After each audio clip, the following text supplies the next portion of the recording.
Yes. A driver spins out of control, smashing into the fence, separating the cars from the crowd. Shots taken by a trackside photographer show the driver's head just inches from the ground as the car somersaults. It begins to disintegrate, with bits of bonnet, bumpers and exhaust flying off in all directions, leaving the driver helpless.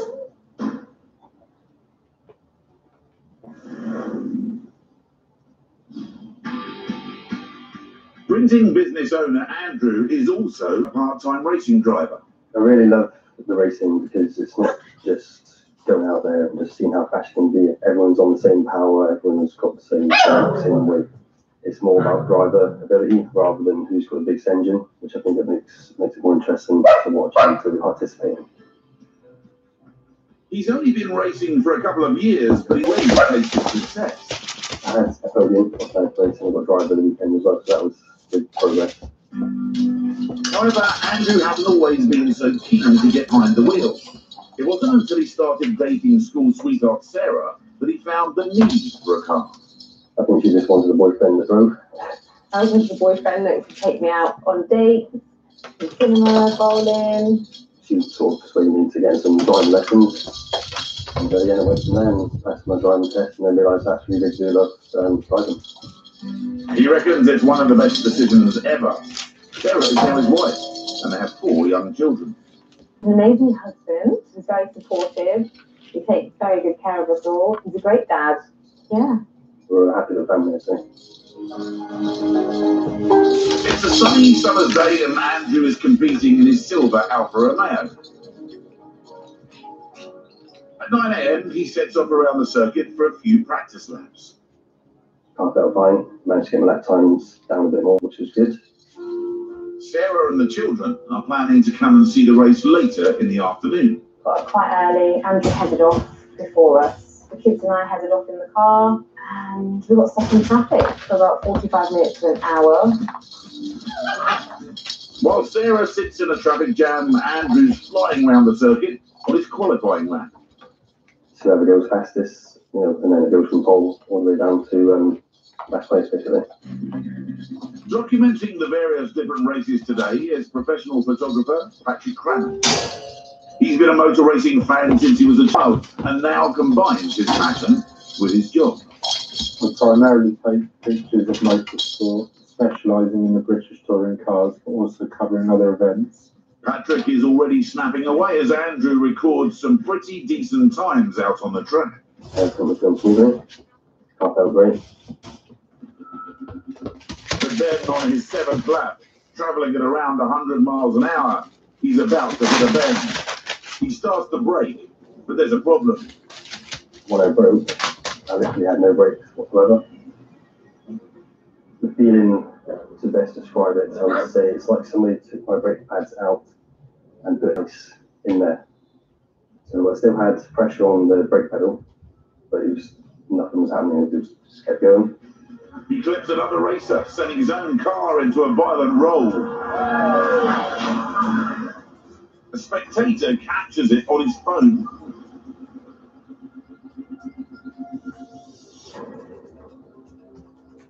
The first roll, it just seemed to go into slow motion because I think I was going so fast that it took a long time to complete the first roll.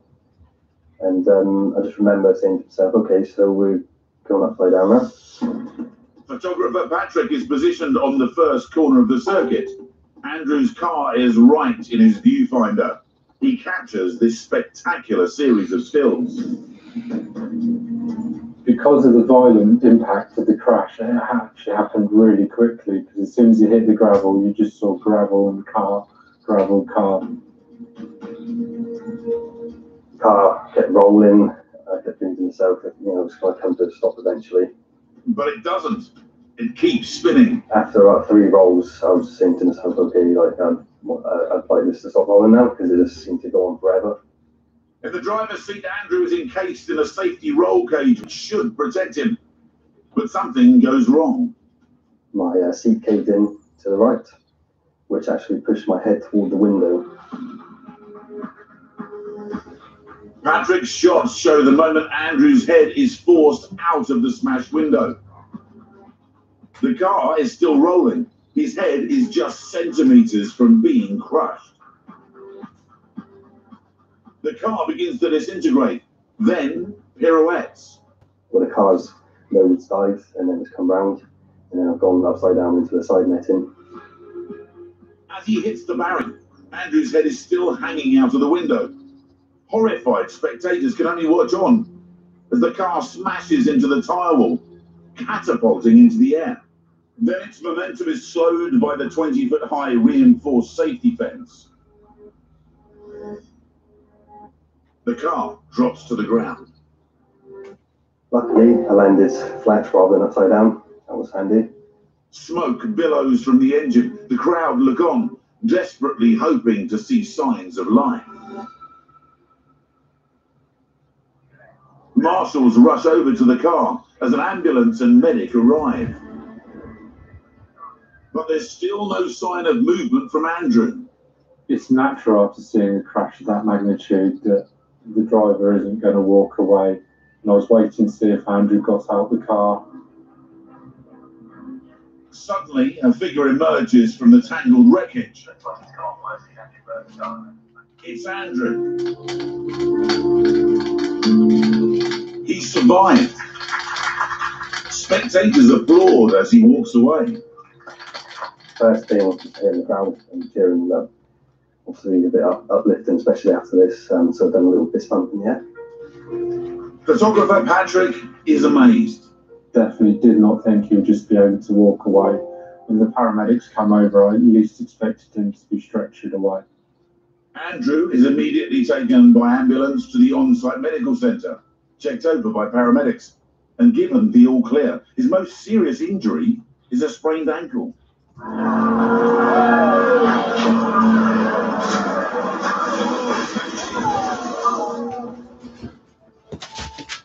The crash was such a big crash. I think everyone was kind of shocked to see that I've managed to just get out of the car and walk away, basically. Sarah and the children arrive at the track looking forward to watching Andrew race.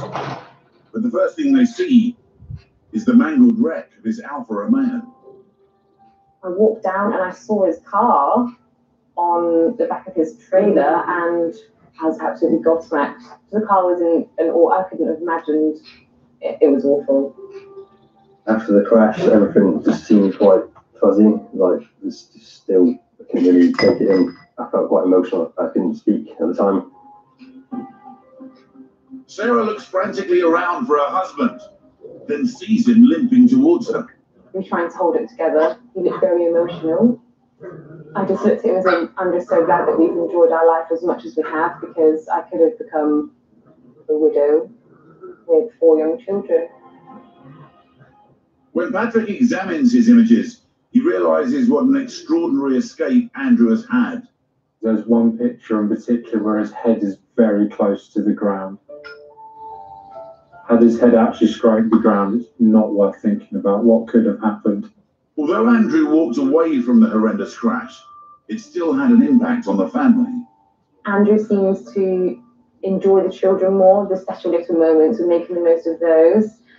You never know how it's going to end.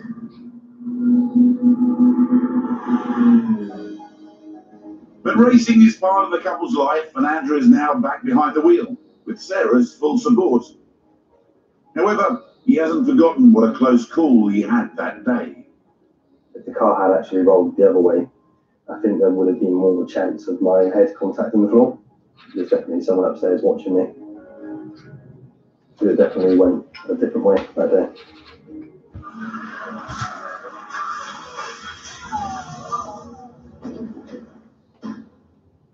Coming up, a driver leaps from her car when she spots a runaway bus. I ran along the side of the bus, stopping the traffic, and my heart was pounding. Just couldn't believe it.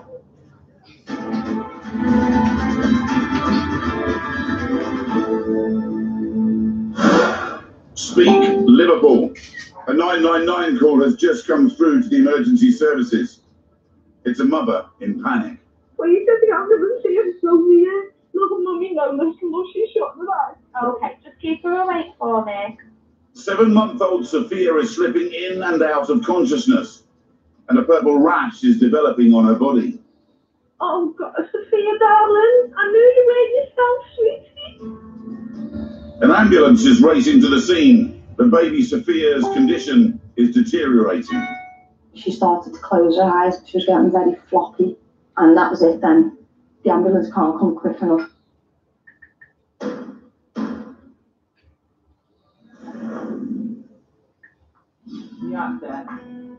Full-time mum Sarah and her partner Andy dote on baby daughter Sophia.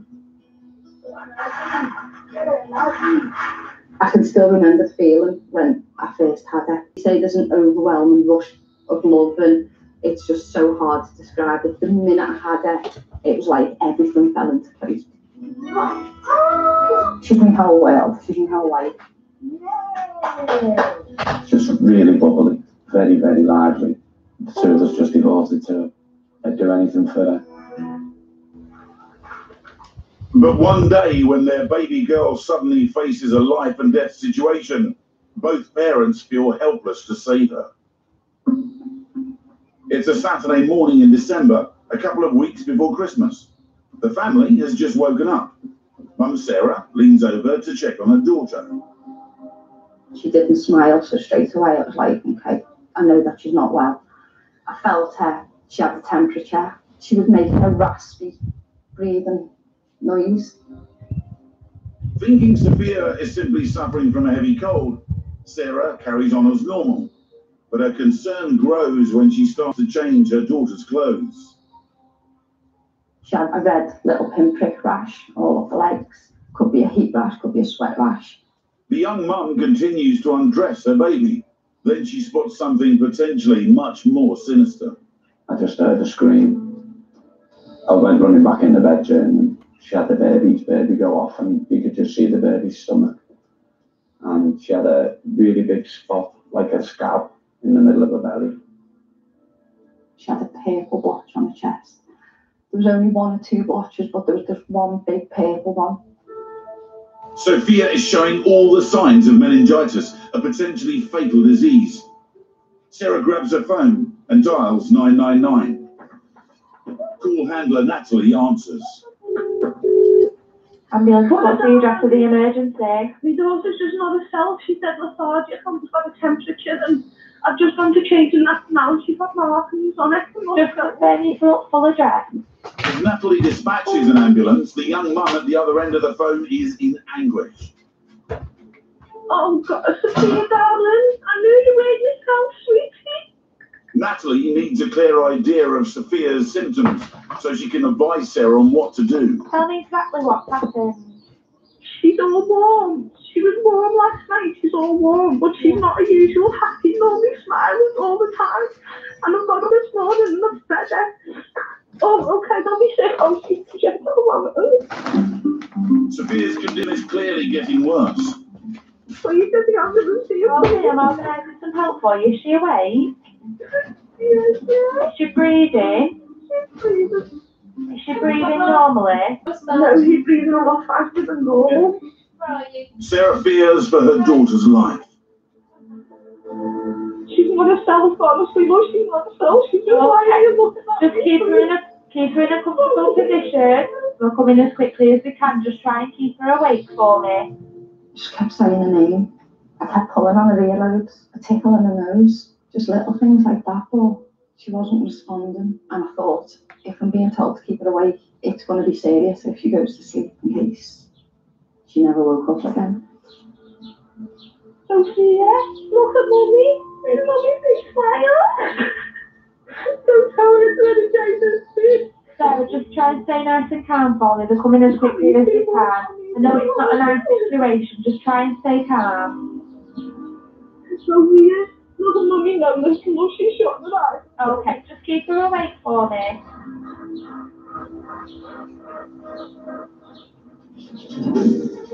Sophia is fighting for her life.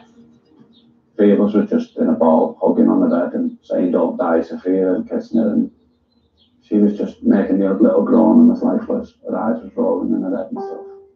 She is becoming unresponsive. It's another sign she could be suffering from meningitis. a deadly infection affecting the membrane surrounding the brain and spinal cord. Although rare, it can claim lives within 24 hours and needs emergency attention.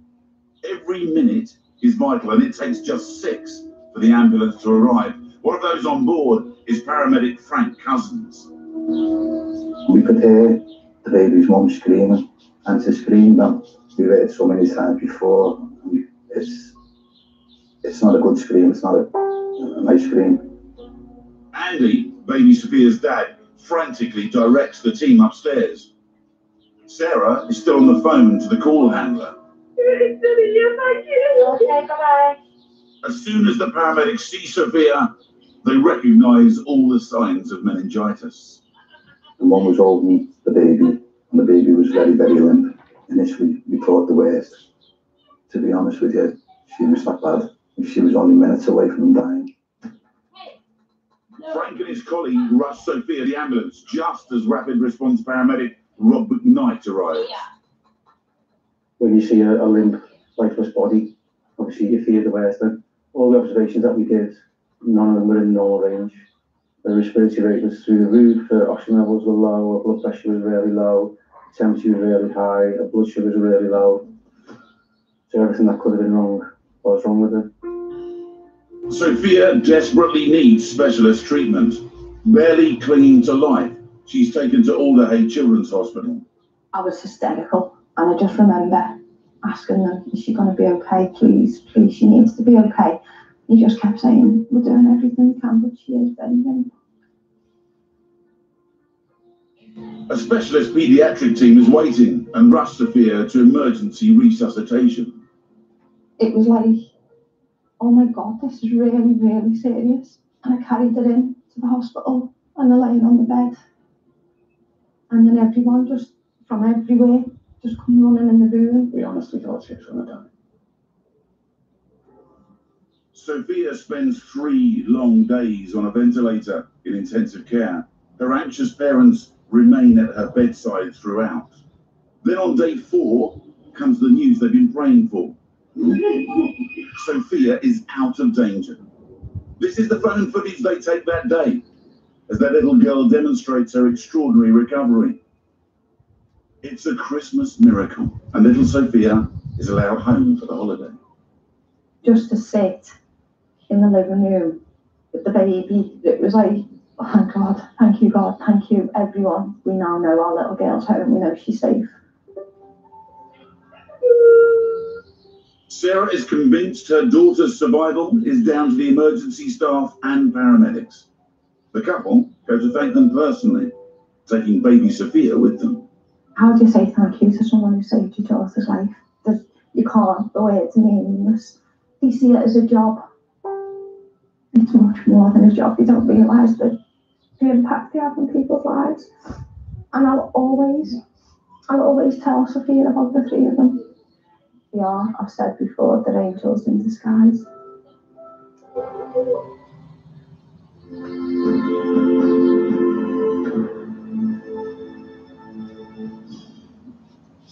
Lovely to see baby Sophia made a great recovery.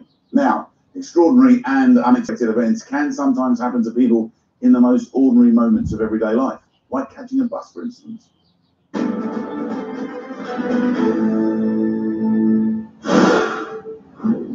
Great Torrington, North Devon.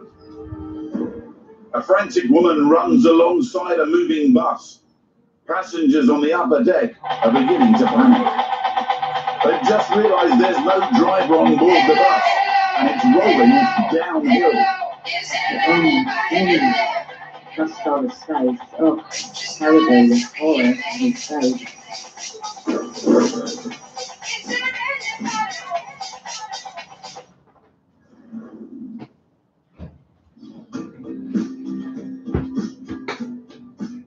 18-year-old Laura from Torrington has just started studying for her A-levels at a college in nearby Barnstable. Hello, how are you? Did you go in? Oh, you silly woman. I know, yeah. They have been rubbish still. Yeah. jet lag at work. And then, have you got a throat? Because I've got such a sore throat today. Oh. Yeah. I think it is. And then we were low. Yeah. Yeah, yeah.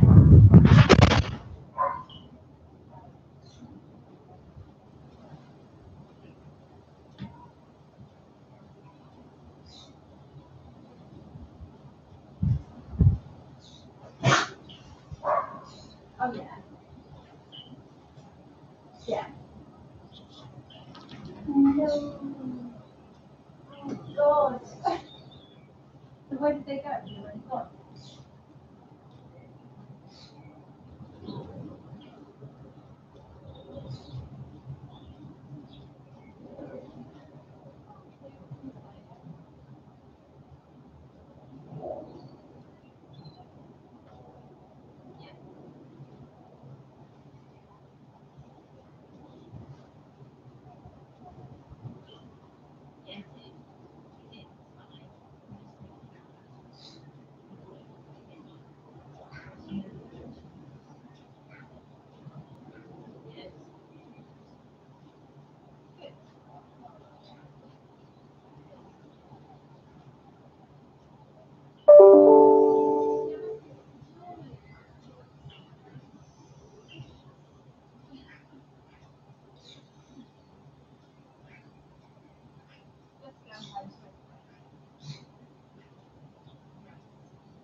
All right then. The afternoon goes all right. Yeah, yeah. Well, I'll get in anyway. I'll just go start. But all right. See you then. Bye. Bye. Bye.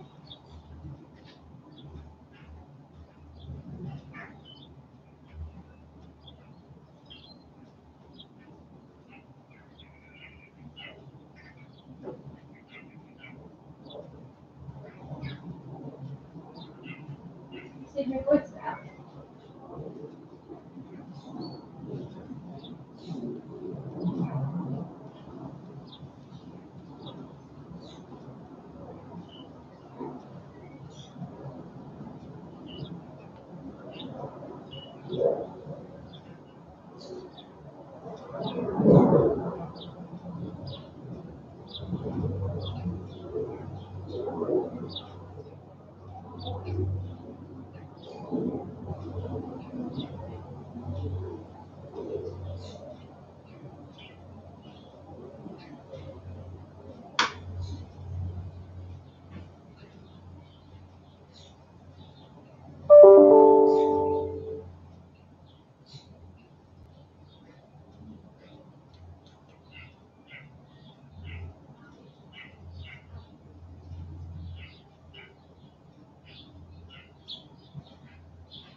I really enjoyed going to college. I studied English language, accountancy, business and economics, and psychology.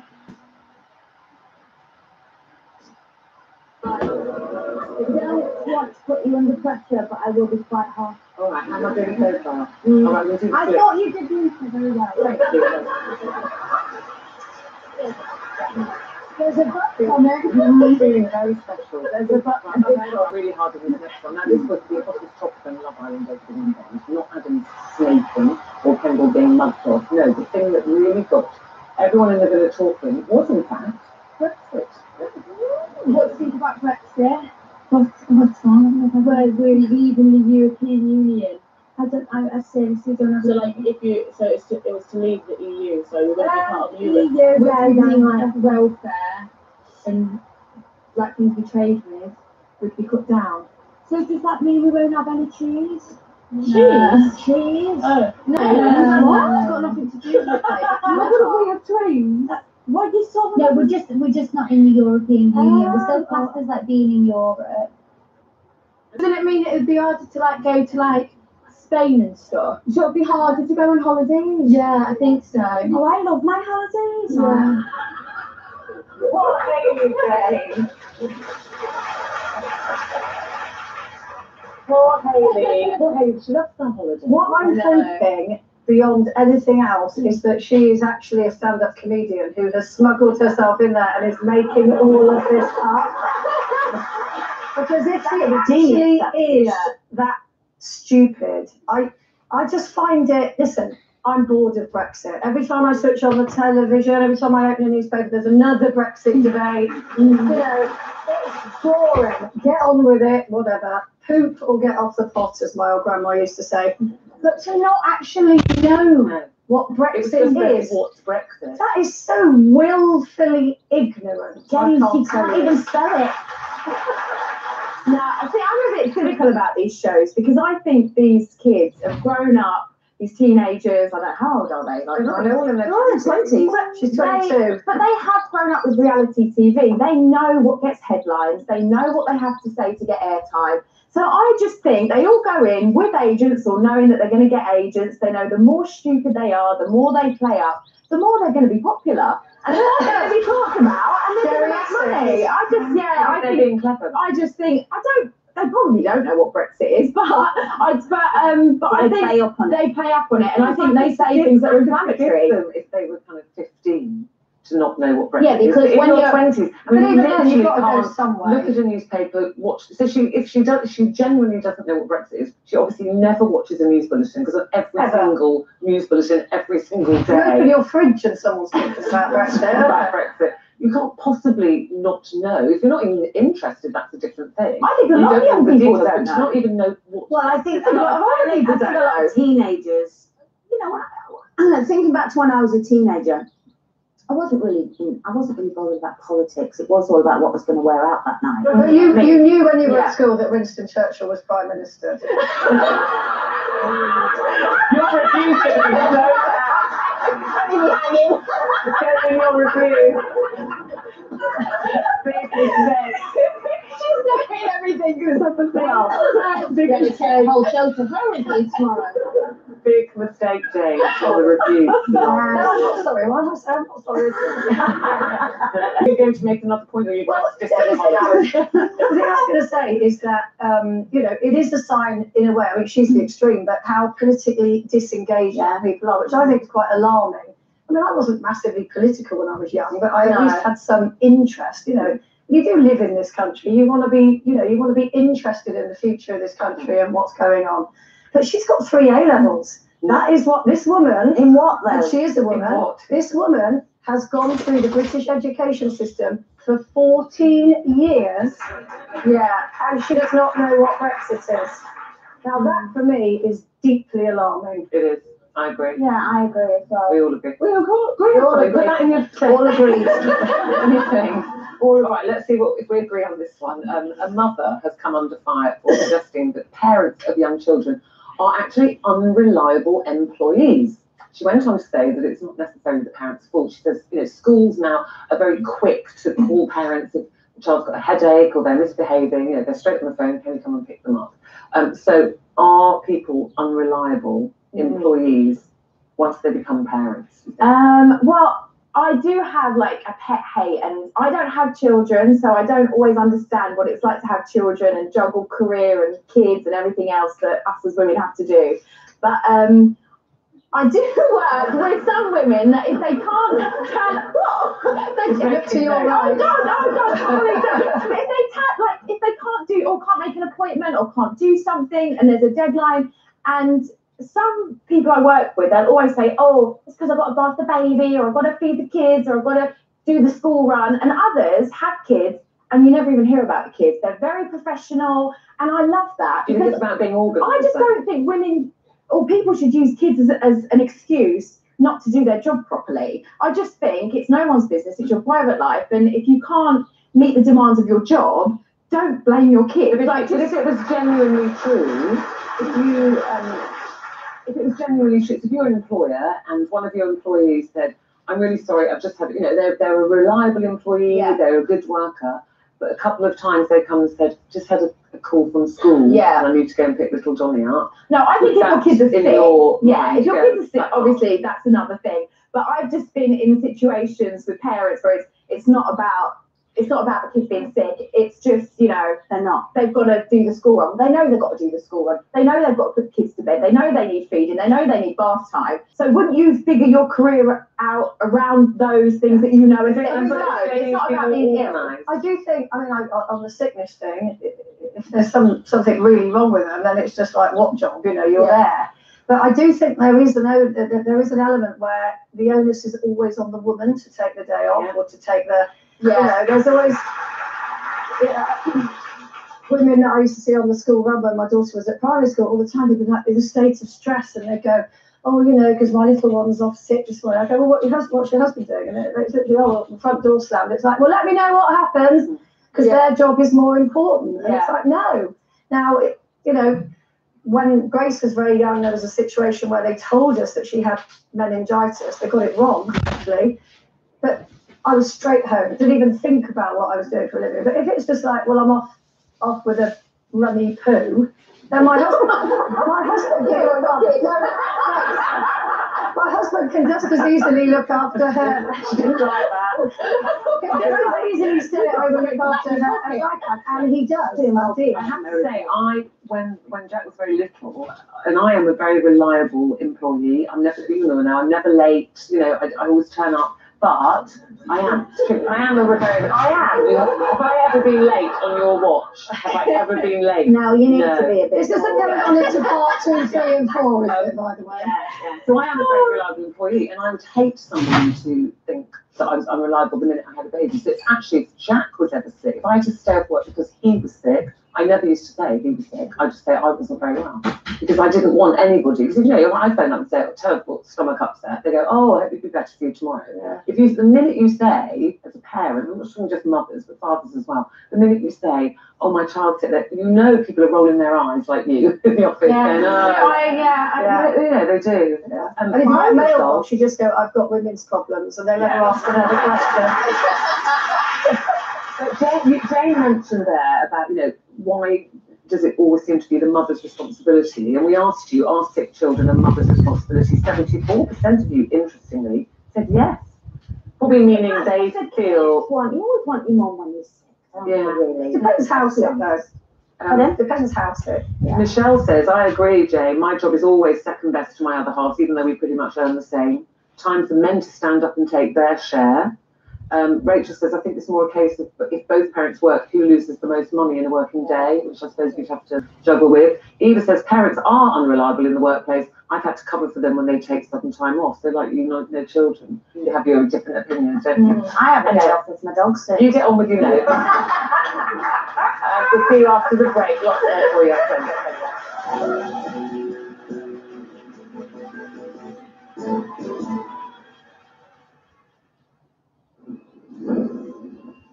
Discovering something fresh with Loose Women, sponsored by Lenore, Parfum des Secrets. My name's Nicola Adams. I'm a double Olympic boxing champion. My life is very hectic, so I like the fact that I can get a moisturiser, just apply and go. It's important for me to look good every day because if I look good, I feel good. No fuss, no fads, just straight up skincare. In all his time running a small business, this year has been Jimmy's toughest. So while he's proud to have helped put a roof over the heads of lots of families, he's most proud of the one he's kept over his family. He gets the most out of his money with QuickBooks, invoicing on the go to get paid faster and automatically tracking mileage on the job. Smarter business tools for the world's hardest workers, now with up to 50% off your first 6 months. QuickBooks, backing you.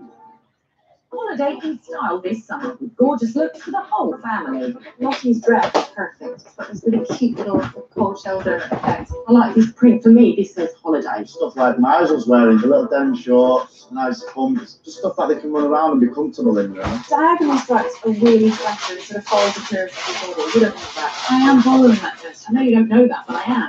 We're friends, aren't we? Shop all this family summer style if you want the show. Visit mashland.co.uk. What do you want to drink? That one. Here we go. Can we have our ball back, Mr. Bennett? Go on then. Are you cooking burgers, Mrs. Bennett? Would you like one, lads? Yes, please.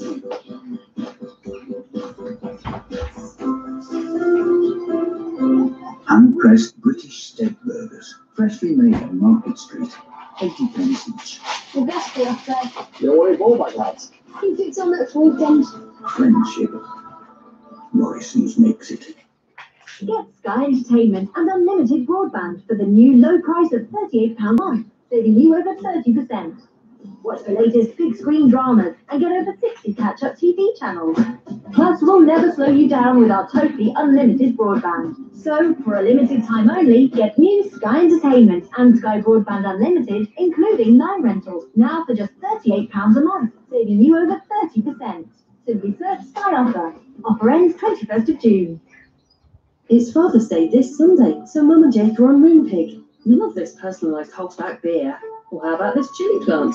Back it up, mate. So he can train his taste buds.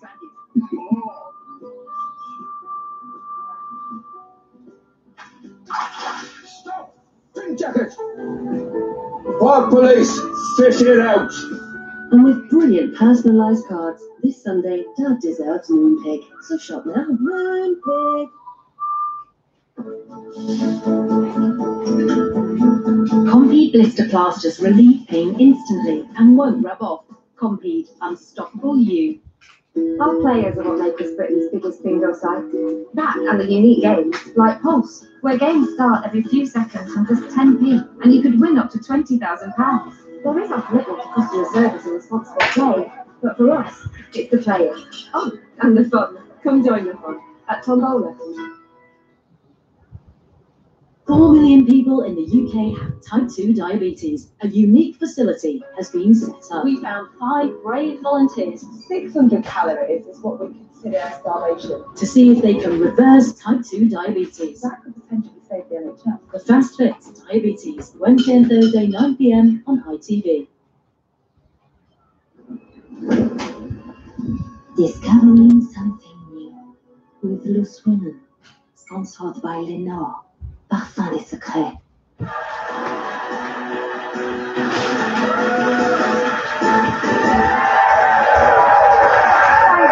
you very much. Welcome back to Monday's Loose Women. That's still to come after his wife Amal gave a gushing tribute to George Clooney at the weekend. nearly 2 years after they got married, we're asking how long does the honeymoon period last? First, you have a lovely honeymoon if you win our competition. There is a prize worth over £85,000. And there's more. Ian Lee is outside with all the details. What are you doing? Well, I am in this beautiful VW T6 Danbury camper van on my own. Colleen, if you'd like to join me, there's room for two. Hang on a minute, I'm coming down. Oh, Struth.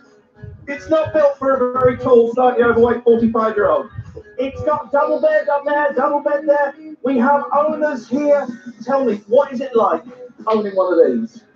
You can go anywhere you like with it. See, perfect. This is worth over 50 grand. You get £35,000 cash, tax-free. If you want to win it, here's what you've got to do. For your chance to win, text PRIZE to 86060. Text costs £2 plus one standard network rate message. Go to the website. Entries cost £2. Call 09068 786060.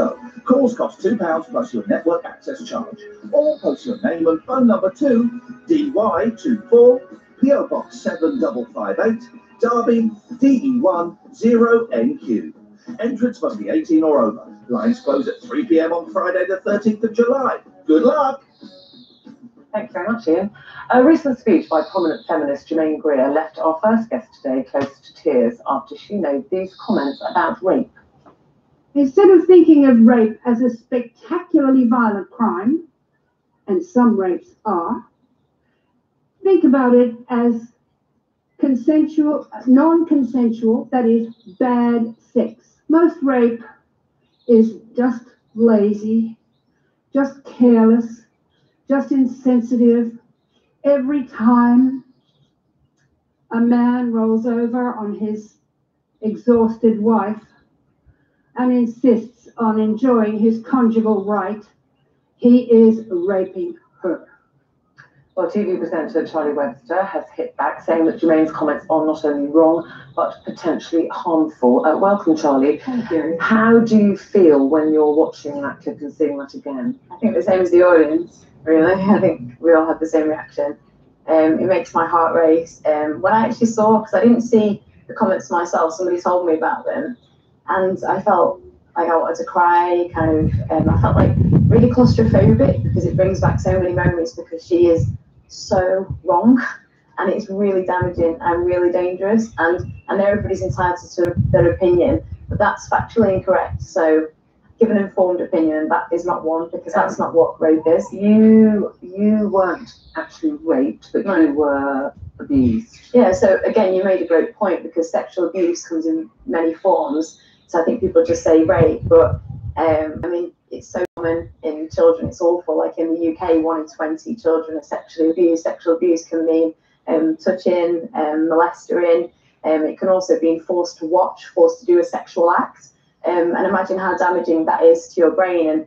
And when she says that it's just lazy, or it doesn't affect you, it makes me think of, I mean, how much it affected me and all the victims. What happened to you, and how old were you? I was groomed for about 3 years. So again, it's really important to understand what sexual abuse is, because it's, she mentioned about violence. Well, violence isn't just physical, because violence can come in emotional control, manipulation, and that is actually more powerful than me grabbing you here, because you can get off me, but not if I manipulate you. Yeah. So that was the coat. Was it your sports coat? Yeah, it was. And again, How old was you when that started? Well, gosh, I met him when I was about 11 and trained with him, but I wasn't abused until I was 15 years old. So that's how long it took for him to get my trust. Built that trust with you, and that's the most common form, and that's what sexual abuse tends to be. It isn't just, roll over, like she was making a joke out of it. And it was from 15 right up until I was about 17 or 18 years old. You didn't tell many times. You didn't tell anyone, did you? No, I didn't tell anyone. No. And So again, her making comments like that, does that bring back almost the feeling of, do you think that's why people don't tell people, because they feel like people won't believe them, or they'll go, get over it, it's fine, you didn't actually do it, Yeah, and that again is dangerous. what the perpetrator does. Yeah. The perpetrator, the reason why isn't just people like Germaine Greer, it's also, that's what the perpetrator does. The perpetrator goes along with what society believes, and that's why I'm sat here, and that's why when I'm going into number 10 on Wednesday morning, I'm not just somebody who's sat here talking about what we're treating, to talk to the to number 10 advisors to Theresa May about policy at the moment and about the justice system, and about improving it for victims, and just like you said, for them to come forward. You know, it takes over 7 years for a victim to go and access any service after they've been abused. That's not a coincidence, and it's linked in to society's attitude, our attitude. Because if you think about it, we're all, you know, everybody I think in this audience or watching, sometimes we all go to people's attitudes or judgments or peer pressure, you know, on maybe smaller things. That's not sexual abuse. So imagine how it feels. So can I just ask you on that, because I didn't see the whole interview. I've just seen that one clip, and she's obviously written a book, hasn't she, called On Rape? So she's done a big, sort of much bigger argument. But is she sort of saying, so for example, in court, there are different degrees of murder, aren't there? It's murder, you know, in cold blood or manslaughter or whatever. Is what she's saying that rape should be graded in terms of how it's dealt, so that a man having sex with his wife within a marriage when she's not really interested shouldn't be put on the same page legally as somebody dragging someone down an alleyway late at night? Do you mind if I just... No, I'm just saying, is that what she's saying? Well, it's really interesting you brought that point up, because you know what it takes to even get it to the CPS, to even get into court. There is no way it's even going to go to the CPS to even get into court if it's somebody who's gone, no, I'm not interested.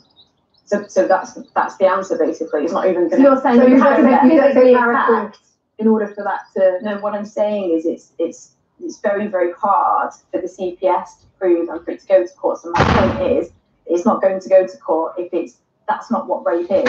Like somebody who says, I'm not bothered now. Yeah. And that's what I mean. It's made it kind of... The one thing she did say also was about the PTSD thing, which I just thought, I don't really know where she's coming from on that, because she said, oh, there's no injury. Well, there is injury, because it's a hidden injury. It's inside your head. You've been violated. Yeah, and again, that's going on to the old stigma and attitude about mental health.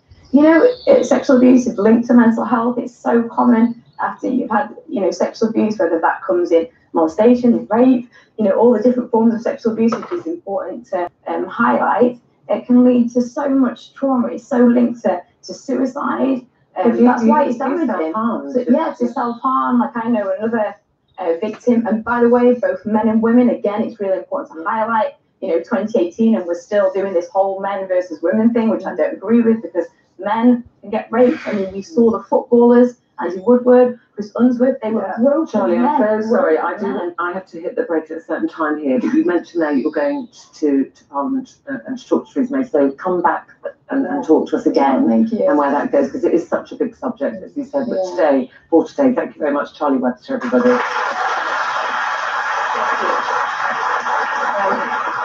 Last year, we got into hot water with Colleen. Today, Jamie O'Hara is opening us about why, behind the bravado, he was suffering an agonising lack of body confidence, and even resorted to liposuction. He'll be revealing his reaction, and he found out that his girlfriend might be heading to Love Island too. He'll be here right after the break, Cedar.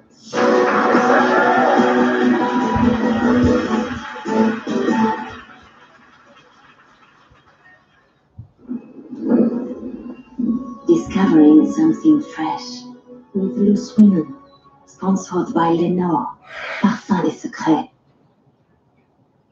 The first look a child I cared for, she took my hands and asked to come home with me. Since then, I've fostered more than 800 children. They come to me always hungry. We love it. It's not too peppery. Eating together is so important. When you're sitting around the table, you bond with each other. Love is wholesome, and love is power. Make your own jerk chicken with our fresh British chicken. Food Love Stories, brought to you by Tesco. Bare necessities, the simple bare necessities. Forget about your worries and your stress. I mean the bare necessities of Mother Nature's recipes that bring the bare necessities of life.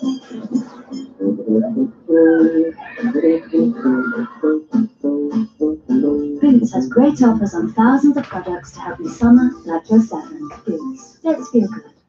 This is the unmistakable sound of UB40, featuring Ali, Astro, and Nikki. A real labour of love. The brand new album. A collection of hand-picked reggae classics to get you summer ready. UB40, a real labour of love. Out now. Hello, Freeview here. Last night in a restaurant, I overheard someone saying they pay a monthly TV subscription so they can record and rewind live TV. I almost choked on my popcorn.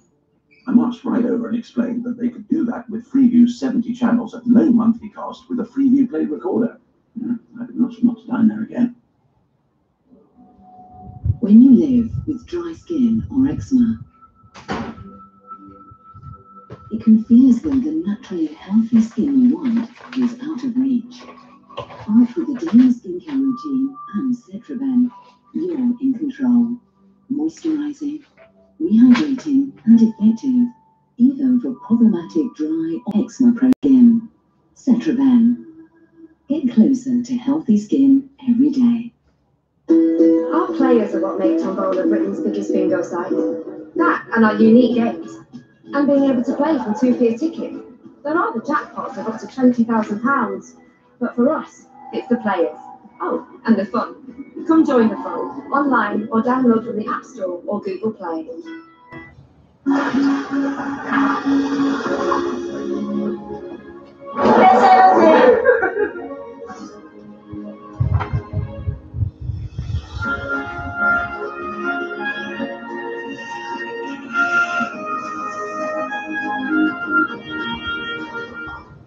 Let's go and see a film with Niech movies. It's one whole year of films with Niech movies. 12 months, 4 seasons, let's see a little yeah.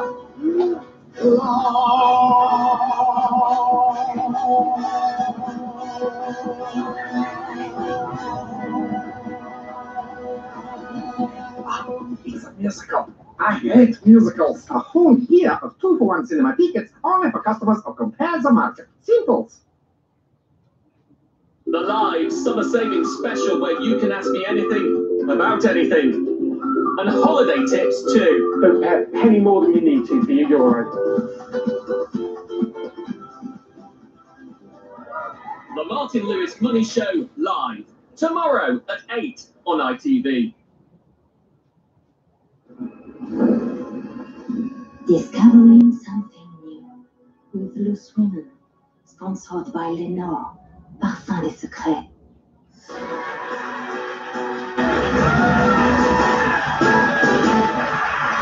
Thank you very much. Welcome back to Loose Women. Great to have your company this lunchtime. Still ahead, we are exploring affairs of the heart and affairs of a different kind. We ask, is a one-night stand the same as cheating? Just think about that one. With you this lunchtime, it is Jane Moore, Kelly Brooks, Kelly Nolan, and me.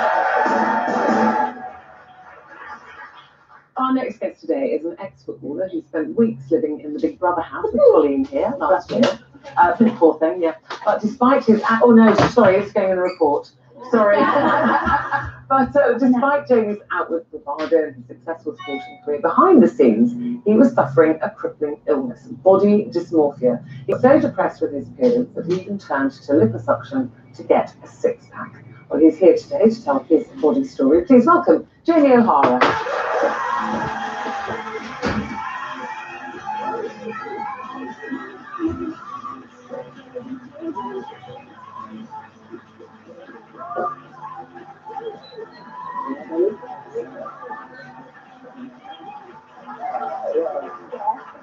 Is this the first time we've seen each other since Big Brother? Well, yeah, she said she was going to come and see me. But Yeah, I lied. How are you? I'm good, yeah, I'm okay.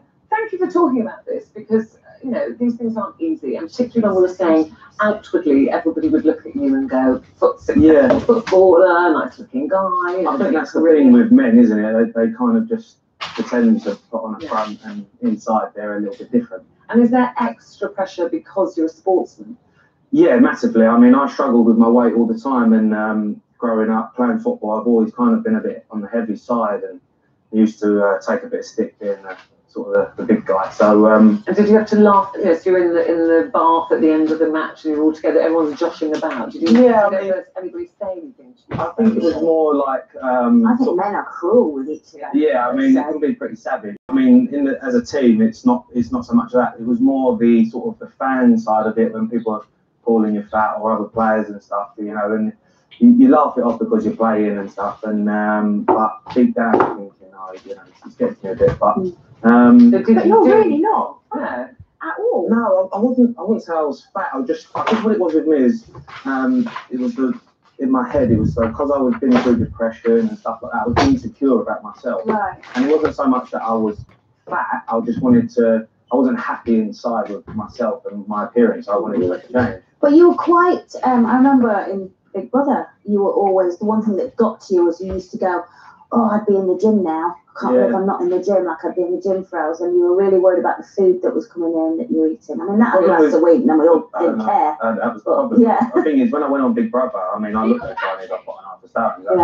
I'm so quick to put on weight, and you know, in Big Brother, we was eating all the time. But it was a real issue. I mean, it really got to you there. Yeah, it got to me. And when I come out and I saw pictures of me fighting with Kim Woodburn, and I was like, God, I look terrible. And you know, I just tried to lose the weight and try. But the thing is, my lifestyle changed because after the show, I wasn't playing full-time football. I was doing other things, obviously going to events, going out, doing nighttime things, and it really just got to a point where I was looking at holiday pictures and I felt terrible. So you've had liposuction. Yeah. But have you also done work on your head in terms of building up your self-esteem so that you do feel better about yourself?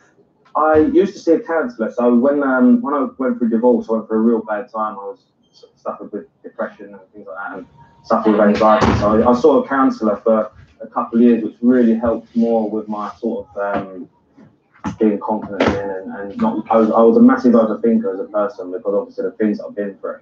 So I overthinked everything, and I think that's probably why I got insecure with myself, and probably used to think that sort of I was a wasted talent, or a washed-up footballer, people used to say, and it kind of got to me. So I think it's something I need to work on, because people say to me, you're not fat, and I just see something that obviously. You had liposuction, so you had that just once. How much? What did they take away? So they took out 3 litres.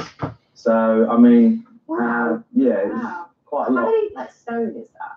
I don't think in liposuction it's more like they say 5 as well. So I wonder what you're pointing at then. To be fair. I have to put it in that. Yeah, I was going to say it's quite brutal because I've been in liposuction up, and those little vacuum cleaners that pull along, those famous ones. They're it's like a clear one of those with lines on. And you can see it filling with quite sort of icky fat up to the 3-2. To stop, did you tell anybody you were going to do it? Were you embarrassed about it, or you talk about it? I was actually really embarrassed about it. I didn't tell anyone until I got to Turkey, and I was really embarrassed about it. But then when I put it out there, the sort of the people that messaged me, loads of men, loads of women, saying, well done for talking about it, and. You see a lot of people, they'll go and have liposuction. Don't tell them, come back and do a fitness DVD. Yeah, and I was like, I didn't want to be that person. I wanted to obviously just share that, I'm being honest about. I think it's really important as well from a male's perspective, because I think men are really loath to talk about anything to do with body shape or what they've had done. I was actually astounded at how many men messaged me once I said that I was doing it, and there was so many men that were like, oh, please let me know how it goes. And have you got scarring? Have a look. Yeah, well. Come on, it's I mean, what am I doing now? I'm quite happy to take that off for Kelly.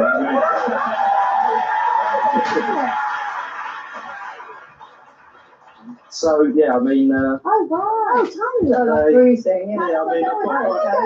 This was a week ago. Oh wow! Yeah. So. The bruising. Are you happy now with that result?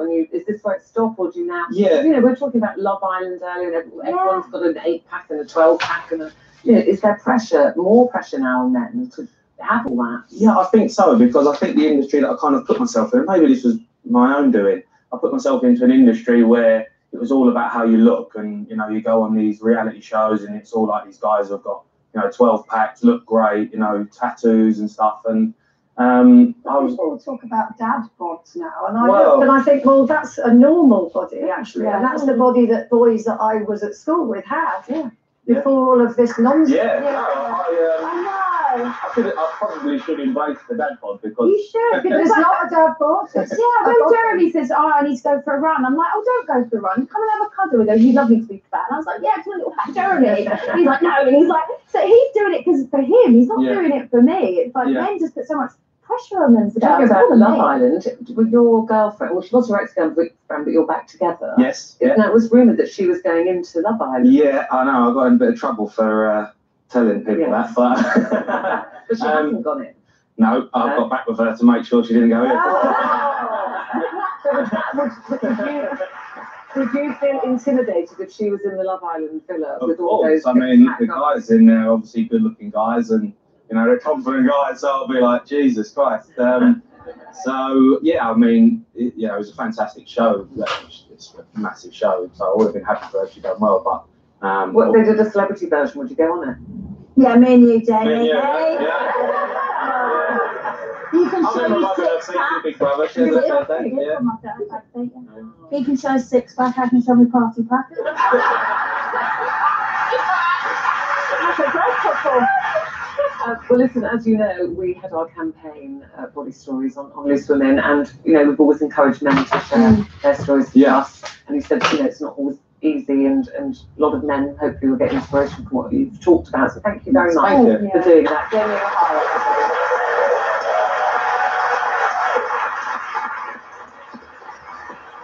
Next question for you. Is a one-night stand easier to forgive than an affair? Answer yes or no quickly. Yes. Yes, it is. Yes, it is, says Jamie. Find out our thoughts on this right after the break.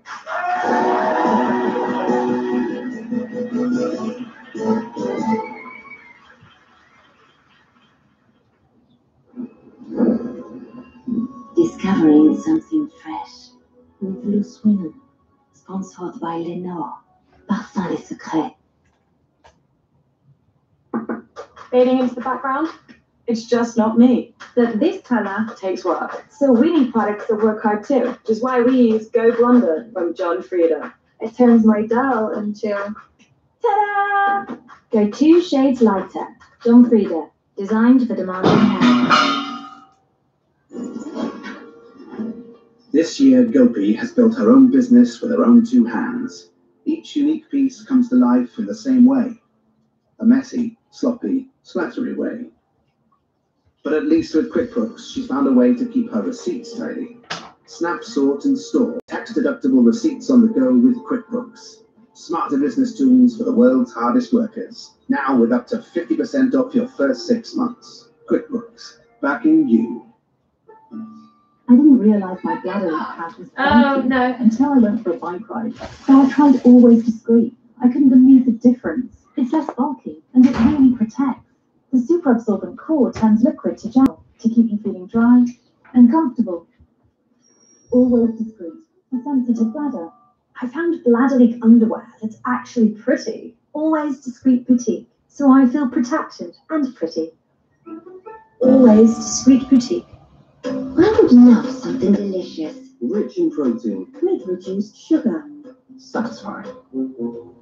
Something for you. Buy a Total Split Part has everything you want, nothing you don't. Buy a Total Split Part, rich in protein, reduced sugar. What do you want to drink? That one. Here we go. Can we have our ball back, Mr. Bennett? Go on then. Are you cooking burgers, Mrs. Bennett?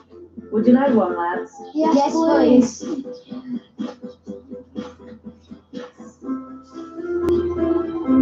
Hand-pressed British steak burgers, freshly made on Market Street. 80p each. We best be off then. You don't want any ball back, lads? Keep it till next weekend. Friendship. Morrison's makes it. With TripAdvisor, finding your perfect hotel at the lowest price is as easy as dates, deals, done. Simply enter your destination and dates and see all the hotels for your stay. TripAdvisor searches over 200 booking sites to show you the lowest prices, so you can get the best deal on the right hotel for you. Dates, deals, done. TripAdvisor. Visit tripadvisor.co.uk. Holland and Barrett invites you to discover the mysteries of turmeric. The wonder spice is better than half price. So better hurry. Big deals better than half price. Magic. Amigo has helped over 20,000 people move into or furnish their home. Over 80,000 people with home improvements. And over 13,000 people tie the knot. Don't worry if you've been refused finance elsewhere. With a guarantor, you can borrow between £500 and £10,000. And you could get the money in less than 24 hours. We've already helped over 300,000 people get the money they need. Start your story today at amigoloans.co.uk. Representative 49.9% APR variable. Beautiful Yorkshire. Lovely Lancashire. I don't know when to sort this out, isn't it? Fight! So roses. What? The taste of their beloved home county. That is so good. Really nice. Jenny McAlpine and Dana Faye battle it out in a great northern cook-off. Wednesday on the Rain. Discovering something new with Loose Women, sponsored by Lenore. Parfum des secrets. Thank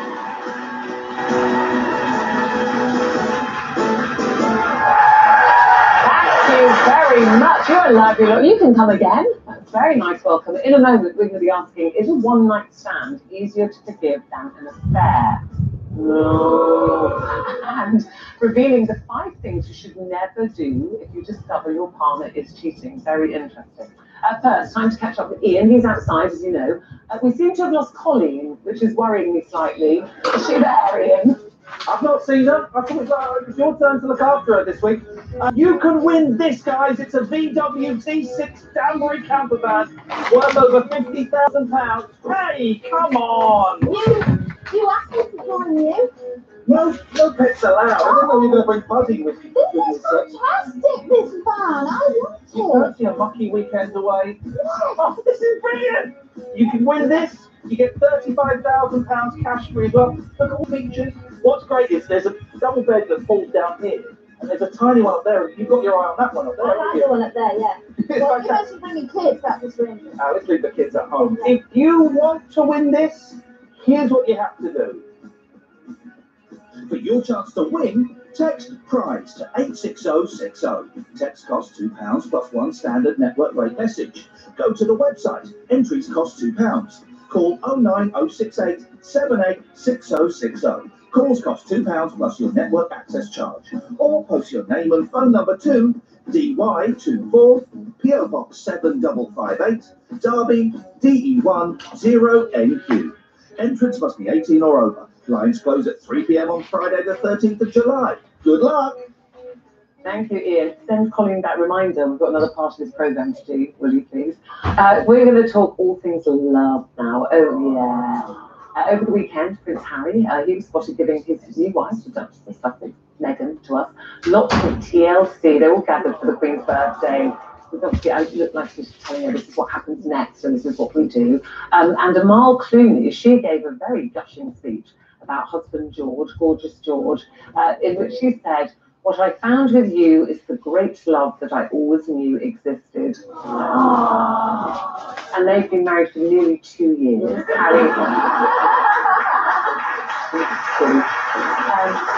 Harry and Meghan obviously newlyweds, so they're in that lovely, gorgeous, honeymoon period. There she comes. Well done. There you go. Have a drink. Is there? Oh, I thought we were going to lose you. Be driving off into the sunset with Ian Lee. Someone mentions George Clooney. She's always there. She's always there. Right, so Amal, over your George. Yes. She's been saying all these lovely things. She's saying he's the person who has my complete admiration and also the person whose smile makes me melt every time. My love, what I found with you is the great love that I always hoped existed. Sorry, I don't want to make you jealous, but that's what she said. So they've only been married 2 years. So it's, does that honeymoon period last? How long does it last? I'm always really scared of it because I've had relationships where it's all really kind of lust-fueled in the beginning. You really fancy each other. It doesn't kind of last, and when it starts going, actually, it's quite empty, and there's not really. It hasn't kind of progressed there. So I think with Jeremy, we didn't really have all of that because we were friends for a long, long time, and then we had a relationship. So I think with him, it was like I've kind of fallen in love with him over the time, and it's like the more kind of the longer we kind of are together, like the better it is. Did he have to prove him?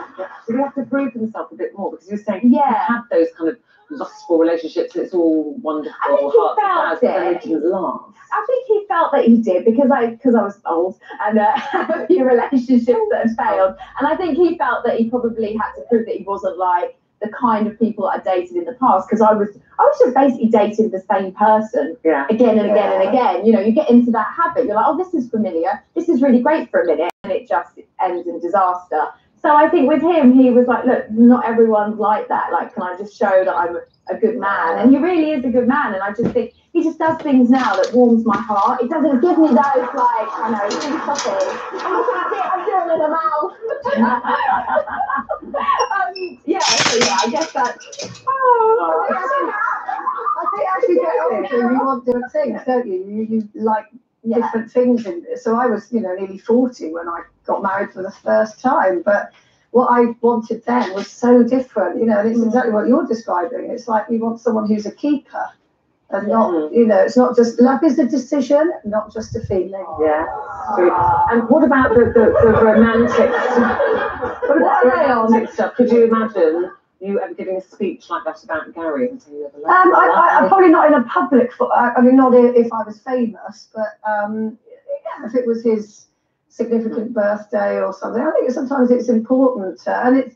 I can be quite cynical about these things, but I think with that, that was rather lovely. And I think sometimes it's nice to encourage people and not be cynical and not go, oh, they don't really mean it. Because I actually think they do. I loved it. I'm very romantic. I'd love someone to stand up and say that. Amen, well. But anyway, moving on in when the honeymoon period is over and you discover that your husband's been having an affair, or vice versa, could be the wife having an affair, there's a report out today, a lady who's basically saying these are the questions that you have to ask yourself. So the questions you have to ask your cheating partner are things like, are they remorseful? Are they taking responsibility for their actions? This is in terms of getting over an affair rather than just saying, right, you're out of the door. My experience of that is they're always remorseful about being caught. Could be. That's what they're upset about. And then these are things that you should not do yourself after your partner's had an affair. Don't try to turn into a sex bomb. Save your tears. Think before you act. Anger is destructive. I'd be rubbish on that one. I'd be going on about it all the time. And don't expect endless apologies. I think probably the don't expect endless apologies from friends I know and people I know whose partners have had affairs. I think men tend to go, look, we've decided to stay together. We've talked about it. End of. They don't want to. Where women, I think, want minutiae, which is where I would not be able to cope with having the minutiae of, small bit. Yeah, so I want to go, why, where was it, how good, what was she like in bed, why, we pick and pick and pick. Do you find though, as you get older, so when I was young, pre-children, it would be like, Monster, if anyone's unfaithful, that's it, you're out the door. Yeah. And now I've sort of changed it into, well, one strike, and I in my head, I'd rather they had a one-night stand. By the way, Gary, this is not an invitation. I'd rather they would have a one-night stand than an affair. So is that easy to forgive, Kelly? No, would a one-night stand still? For me, do you know what? It's not the one-night stand. I think it's I just would want to know like what they talk about, because I think in my experience, like if I've been with someone that has like cheated on me and I found out, I feel like, it's what they talk about with the new partner. Like, they blame me. Like, she doesn't understand me. She's high maintenance. She's always in the hairdresser. You're much better than me. got that written down. But that's the bit that killed me. I mean, I talk about this a lot on here, how jealous person I am, because I just know, even if I tried, even when Jack was young, even if I had tried to go, look, this hasn't happened, by the way, but, you know, if Eamon had an affair and I say, we should stay together for Jack, and I'm going to really try, I just know I couldn't do it. Yeah. I would fix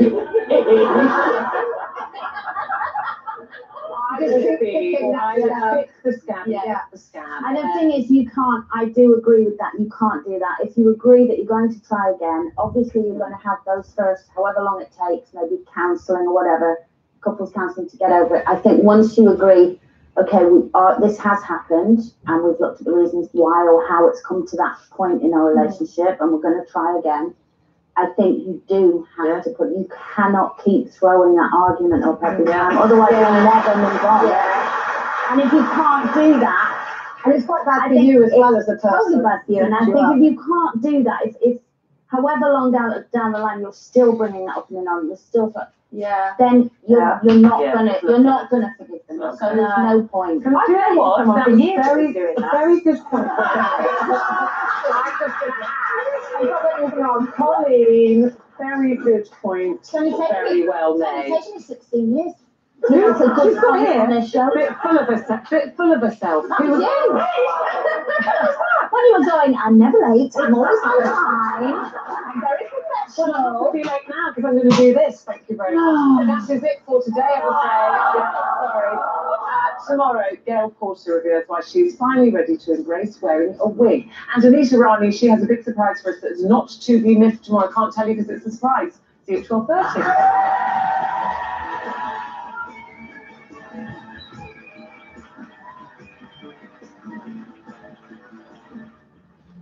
Liz provides a shoulder to cry on after another difficult day for Johnny in Coronation Street tonight, starting at 7:30 and continuing at 8:30. And then Davina and Nikki are here to follow up on the reunions in a brand new series, Long Lost Family, What Happened Next, tonight at 9. Stay with us, lunchtime news is on the way next.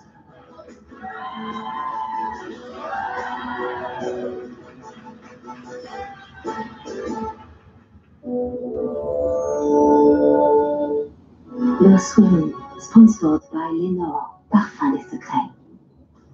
Coming up, Donald Trump says he'll meet Kim Jong-un with a positive attitude just hours ahead of their historic summit. A mother's fight to get medical cannabis outlawed in the UK to treat her son. And a pleasant surprise for Glenda Jackson. She wins her first Tony Award at 82. It's what everyone's been waiting for! Want to meet some boys? And already things are heating up in the villa. Guess on the date. Yeah. My date with Georgia, it was magical. Thing is, you've met for one date. See, you can't trust anyone in this game. Oh, and it's only just begun. Love Island, every night at 9 on ITV2, or catch up now on the ITV Hub. In a way, it's all a matter of time. You're not wrong. I'll wait till the end of time.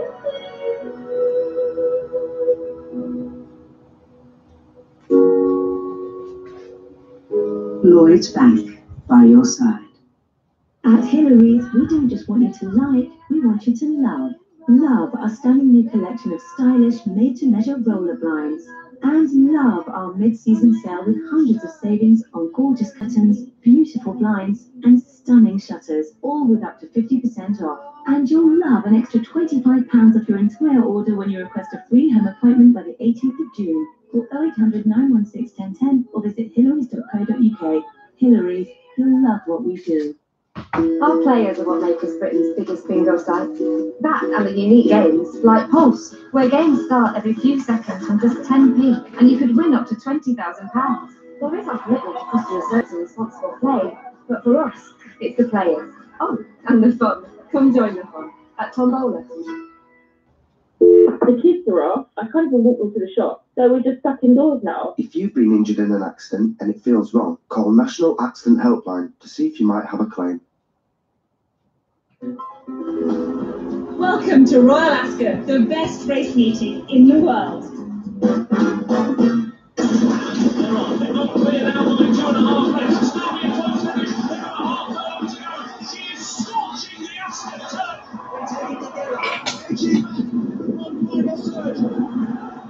Racing at its finest. Nothing comes close to Royal Ascot. Starts Tuesday the 19th of June on ITV. Forget the past. Forget that victory. Forget the years of hurt. And what could have been is. Forget the missed handballs. No, I said forget it. Forget getting stuck in it. Getting struck out. Forget the red cards. The red faces. The win card. Forget history. Forget who they are. Forget Holland and Italy.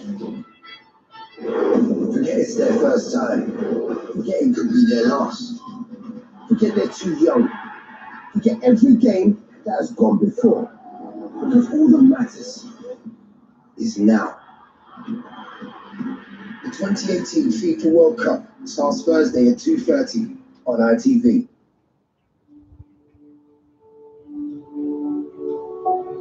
And now all the stories making headlines this Monday lunchtime with the very latest ITV News.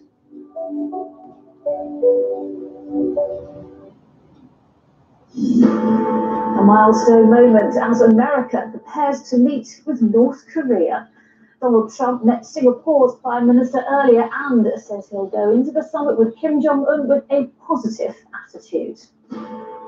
Also this lunchtime, Pound World goes into administration. More than 5,000 jobs could go.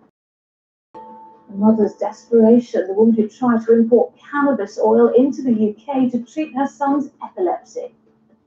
We are going to get them our children, so they might as well just give it to us. Glenda Jackson. Surprise, it's a Tony. Glenda Jackson wins her first at the age of 82.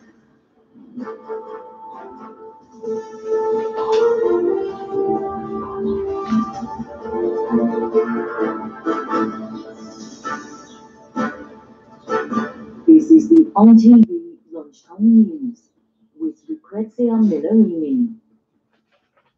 Good afternoon. It is the heavyweight meeting that could genuinely change the world. As Donald Trump, Kim Jong-un, and their huge entourages arrived in Singapore for tomorrow's talks, the president spoke of excitement in the air.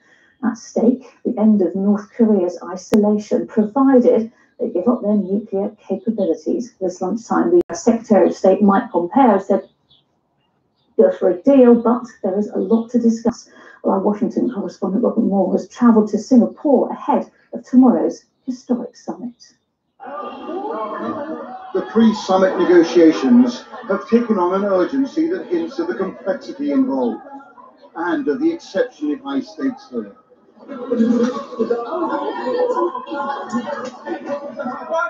Not surprisingly, the North Koreans gave nothing away when they arrived to meet their US counterparts.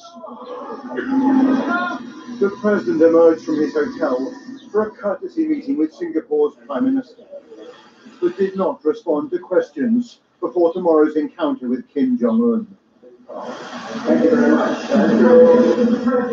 Ahead of Trump's 72nd birthday on Thursday, his hosts presented him with a cake, hoping there might be a diplomatic breakthrough to celebrate, not just a birthday. Within the last few hours, the US Secretary of State has raised expectations considerably with this description of today's talks. They're in fact moving quite rapidly, and we anticipate they will come to their logical conclusion even more quickly than we had anticipated. The fact that our two leaders are sitting down face to face is a sign of the enormous potential to accomplish something that will immensely benefit both of our peoples and the entire world. Kim Jong-un has kept a lower profile, but we saw him yesterday appearing surprisingly confident for a leader who has rarely left his isolated nation, and who certainly has never been under such scrutiny before. The summit location is the island of Sentosa, a luxury resort and theme park just off the coast of Singapore.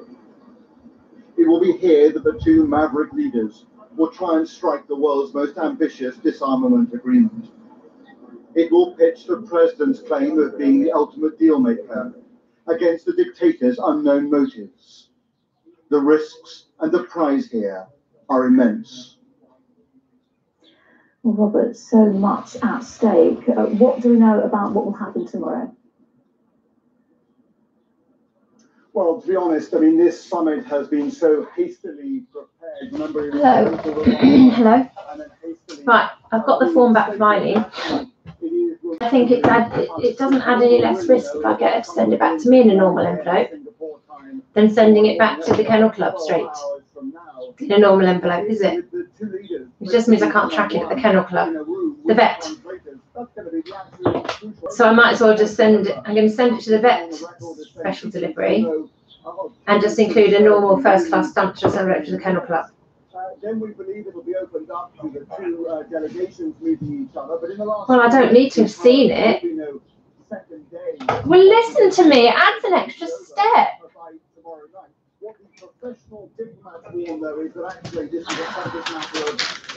But she sends it back to me. It'll be in a normal envelope. Oh, all right. I'll get her to send it back. Okay, right. To go to North Korea and have absolutely broad access to North Korea's sprawling nuclear complex. That's why Mike Pompeo today was warning about the chances of America being fooled and tricked, as he believes it has been in the past. But the American determination, though, is to see this through and to ensure there is absolutely convincing verification and monitoring right through to the end until North Korea has completely given up its nuclear arsenal. In Singapore. Here's a high-street discount store. Pound was called in the administrator, putting more than 5,000 jobs at risk. She's after a frantic weekend of sale for the potential fire sale. Well, business owner Joel Hills is saying, yeah. So, is there any way back to Pound? Well, the panel has been struggling for many weeks. Yes, potentially there is. Chris Edwards, who founded the company back in the 1970s. I spoke to the business Abby? sold the business in 2015 to GBG Capital. He says he's engaged with the administrator Deloitte. The company shouldn't be in this position, and the fact that it is totally down to bad management, in his words. He's interested, he says, in 200 plus 335 stores, dotted of course all over the UK, but describes his interest as a bit of a long shot. Now, Deloitte has said it thinks a buyer can be found, and at the moment, no redundancies or store closures planned for now.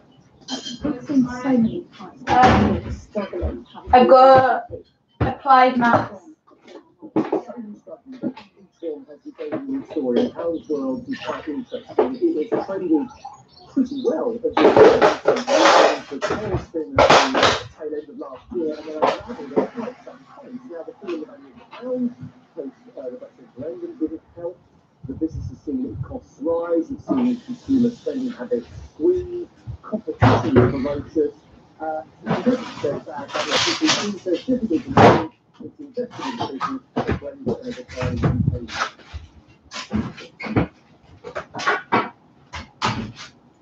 Another will try to import a medicinal cannabis oil into the UK to treat established epilepsy. She won't give up after it was confiscated. Charlotte Hallborn flew back from Canada with her son Billy this morning. Customs officers took away the drugs she brought back with her on the illegal restriction is actually however a complicated and emotional case. It's really difficult because Billy's mum, Charlotte, has had these drugs prescribed for him for the last 19 months. A British GP allowed them to have them, but the Home Office got wind of the fact this ultimately illegal drug has been prescribed for his epilepsy, which I should say was seeing him have up to 100 fits a day. So he was prescribed it, but the Home Office cracked down on it, and so his mum decided she had no choice but this week to fly to Canada and try to bring the drugs in this morning. So that's what she tried to do. And today, in the last few hours, she was stopped by border officials that had taken the drugs off her. She told us in a press conference just now that actually there were tears in the eyes of the border officials. This is what else she had to say. We will not stop.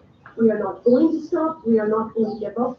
We have long hoped faith for our kids, and we are going to continue. There's not one moment in this film that's going to stop. So we are coming and we are going to get the medicine for our children. So just, they might as well just give it to us, because we are going to get it in the end. Miss Corbyn is right now heading to the Home Office to see the Minister responsible, Nick Hurd. Now, what makes this meeting so tense is that Billy has had been first prescribed, as I said earlier, by British GP for 19 months. His next dose is at 3:30, so in under 2 hours. If he doesn't get those drugs, which right now doesn't look like he will do, that will be the first dose he has missed in 19 months. Extraordinarily tense, which is why his mum told us in the press conference that she believes if Nick Hurd doesn't release those drugs from where they are right now, he will, in her words, sign her son's death warrant. Thank you. Well, the Prime Minister is meeting Conservative backbenchers later today in an urgent attempt to convince them to back their plans for Brexit. He wants to overturn a series of amendments to the EU withdrawal bill made by the Lords, which he voted to finish if Conservative Remainers side with Labour and MPs vote tomorrow to demonstrate on political consequences in the Westminster. Carl, what's at stake here? Well, how Brexit works, the power of Parliament, Theresa May's future, and possibly that of the country as well. So, quite a lot, really. The government is today trying to have conversations with as many of these potential rebels as possible to buy them off, to try and make sure that they're able to overturn 14 amendments that the House of Lords made to that key Brexit bill. The culmination of that government effort will be Theresa May's address to MPs, Tory MPs, this evening. Key flashpoints to watch out for this week will be the vote on whether Parliament has the power to send the government back if it doesn't like the deal, and also force the government to consider at least some kind of customs duty. Now, the government is saying and telling its backbenchers that if they are defeated this week, it could open a route to Jeremy Corbyn getting into number 2.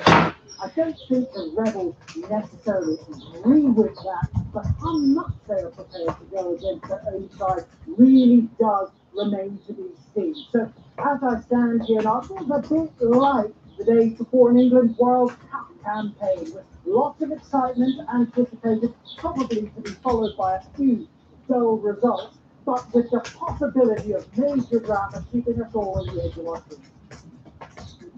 Robin, thank you. The lunchtime news still to come. This Normandy village will always be a special place for several British families. I'm one of the oldest people, I think, ever who stood on this platform receiving this award. 3 years after retiring from Parliament, Glenda Jackson leads the British charge at the tennis. First, a new antenatal test that can reveal your baby's risk of Down syndrome has been defended by the Welsh Government after accusations it's trying to eliminate the condition from society. Wales is the first place in the UK to offer the test, which is said to be safer and more accurate than existing screenings, by the Rob Osborne report 6 weeks after its introduction, but is still proving controversial. The children in this hall have different ages. Some are in school, others start in nursery, but all have the genetic condition Down syndrome. It's a weekly gathering offering support to the children and their parents. Thomas and his mother come at you. I wouldn't change a finger here on Thomas's head.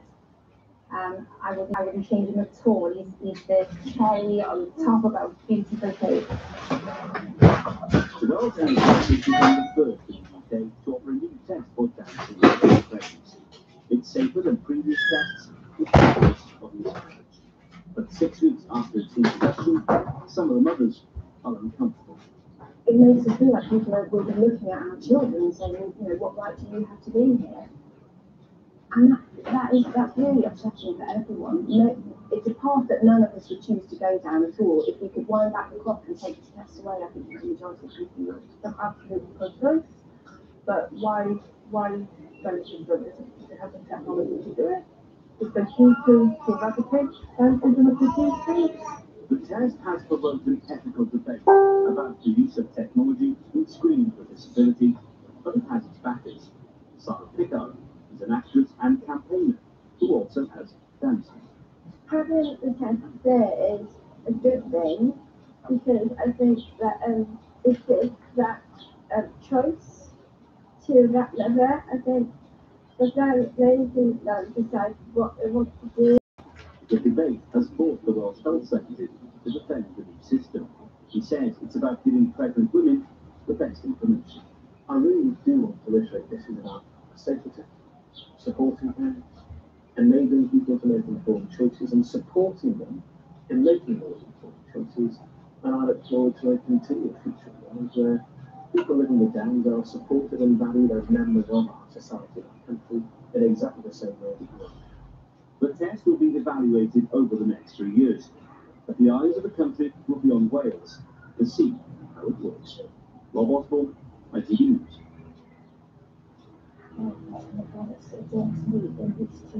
Nick, as Rob just mentioned there, the rest of the UK will be watching. So what else is happening elsewhere? We're in the rest of the UK at the moment. All pregnant women around their 13th week of pregnancy are offered a scan, an ultrasound scan. Now, the results of this scan and other factors, particularly the mother's age, are taken into account when creating a score or a risk of a baby having Down syndrome or other genetic conditions. Now, if that risk is less than 1 in 150, then an amniocentesis is offered. Now, this is that invasive procedure which takes a bit of amniotic fluid from the mother to see, and that gives a much better idea of whether or not a baby might have Down syndrome. Now, amniocentesis gives a definitive answer, but it carries a 1 in 100 risk of causing a miscarriage. So many people choose not to take that test, and that's why this new blood test is so potentially revolutionary.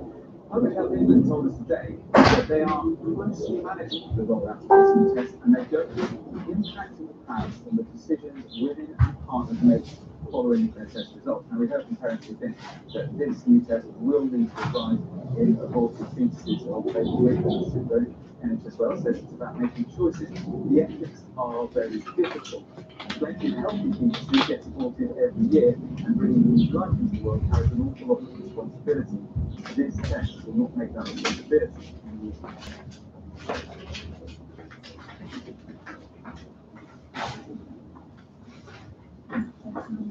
Families whose original consents are there and always have a special resonance. It is a place where a British bomber shot down on return from raids in 1941. Now, 77 years on, the villagers have come together to build a lasting memorial to the airmen, despite losing many members of their own families in the disaster. And Crudy went to see it unveiled. In a remote village in northern France, the graves of 6 British airmen sit side by side. Sam Survey was the spot where a Wellington bomber crashed in 1941. Now, nearly 80 years on, the families of the crew have been invited here for a special ceremony. As the villagers come together to build a memorial for them. Danny Sergeant I've done it after during tests. It means so much because I've learned so much more about all the events of that day and hearing villagers talk about the parents that particularly the witnesses going downwards, okay? And if it came out in a perfect line, we would say it's got perfect negative linear correlation. It might be that that data, when plotted, came out in a perfect line going upwards. And if it did, we would say it's got perfect positive linear correlation. Linear meaning it's in a straight line. Now suppose though that we were to plot the positive correlation curve of all the XY value designed to work out a value somewhere between -1 and 1 inclusive. Now how do we work out this value of R? Well, it can be shown that R is equal to Sxy, and I'll explain what Sxy is in a moment, divided by the square root of Sxx times Syy. So what are these values of Sxy, Sxx and Syy? Well, S xy is a statistic that we use where we do the sum of x times y. That is, in a table like this, we would multiply each x value with the y value and add them all up. We get this total here, sigma xy, the sum of all the xy values. I'll be doing an example in a moment to show you how this works. But then we minus the sum of all the x values times the sum of all the y values, and we divide by how many observations we've got, and how many of these columns here that we've got. Okay? Now when it comes to SXX, it's very similar. For SXX, all we're doing is replacing the y that you have here with an x. So here we have sigma, the sum of x times x, or sigma x squared. And here, instead of having sigma y, we have sigma x. So we've got sigma x times another sigma x. So that's going to be minus sigma x all squared. And that will be divided by n. Sigma x, by the way, all squared, is not the same as sigma x squared, as you'll see later. We also got this one here, SYY. What do you think that's going to be? Well, all we're going to do is replace all of the x's with y's. So we're going to have sigma yy, sigma y squared.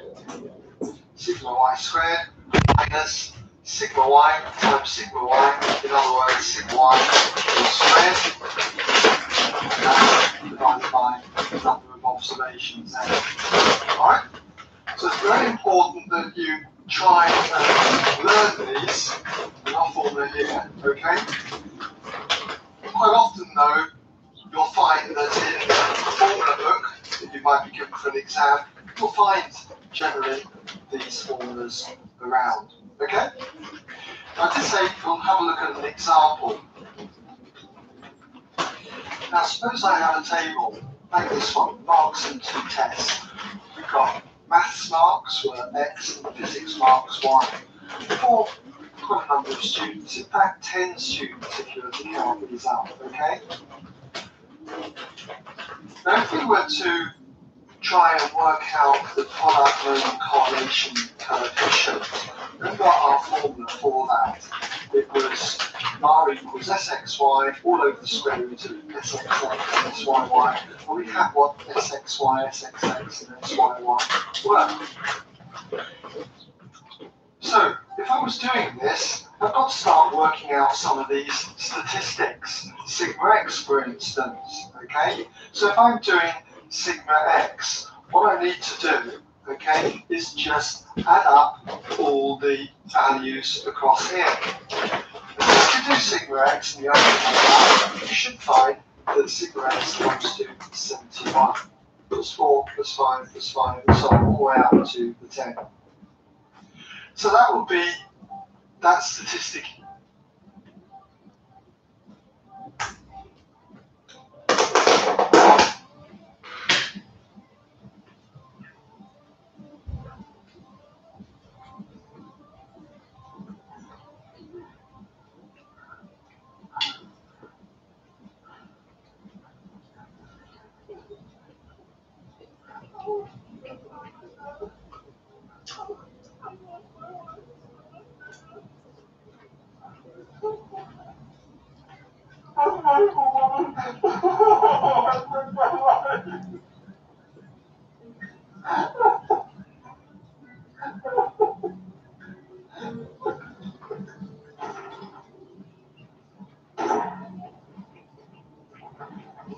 What happened? Is everything okay? You didn't see a thing the whole way home. Mom, say something.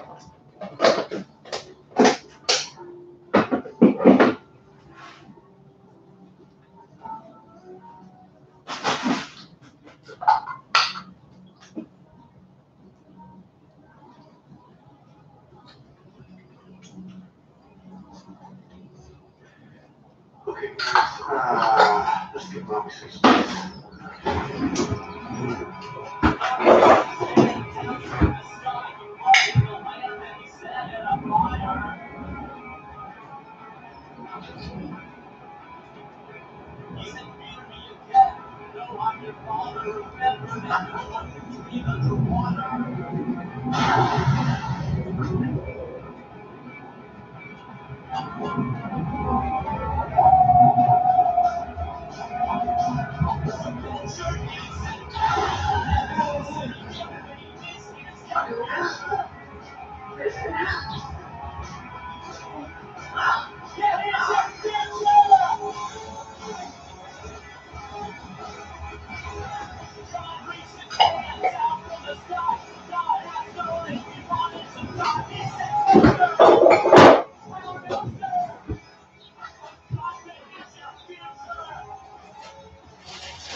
Did you take something that doesn't belong to you? I went in. That's it. Shit.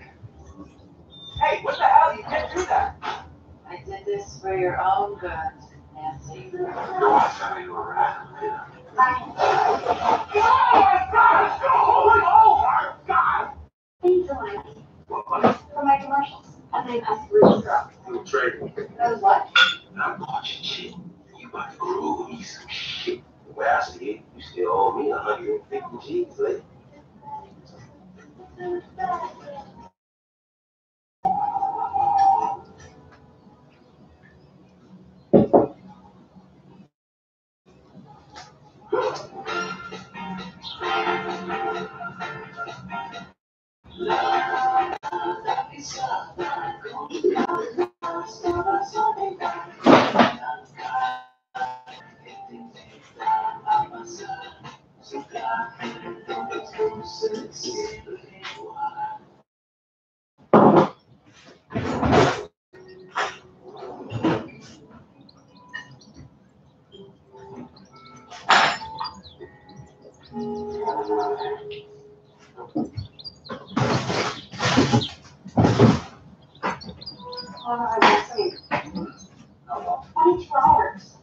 What, like she wouldn't figure it out? Absolutely delicious. I make this. Yeah, you're fired. What? But I can't afford to pay you anymore. What if I did the police what you do? Then the guy I know money to. Not just I could kill you. Oh, maybe we should discuss this. I'm not keeping any secrets anymore. Kids need to know what's going on so they can be aware. I can save them. What kind of danger? Big scary men with guns who want a lot of money from mom and show. Let's just be alert and talk about how much money we can all raise now. Andy, speak to me. If you stick me 10 grand by it, there's a World Poker Classic at conference this week.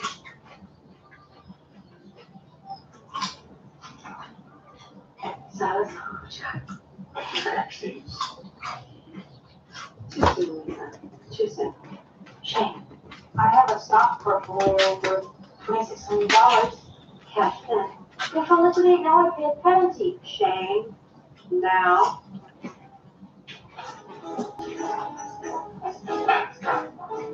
It's very big executive.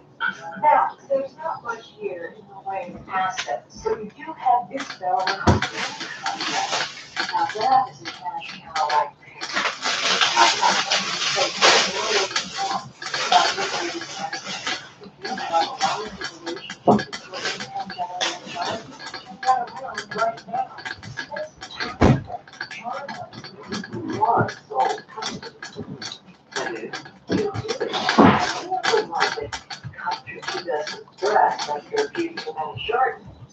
What? No. Well, just thought I'd throw it out there to see if you go in. Doesn't matter. We'll get it. Let me illustrate. This is your husband. Watch how he struggles for the slightest hint of sustenance.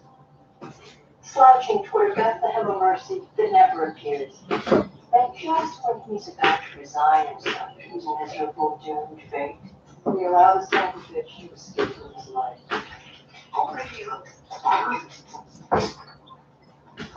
And yet, we don't thank us for not crushing his excessive into a box. Fish have to. Fish have Only real danger, besides the residual pain, is the issue of warm weather footwear. I sport the flip-flop, summer sandal, against stairs, children cry and run away. Can we go to the arcade now? Well, what's the problem? Injuries such as yours may have rendered you unfit for duty in the past. I'm afraid times have changed. In case you haven't read a newspaper in 4 years, this country, your country, is at war. Actually, technically, Operation Iraqi Freedom is an extended military engagement. War's not been declared. Actually, technically, authorization for use of military force was given by Congress. That's enough to activate your uncle here in the service.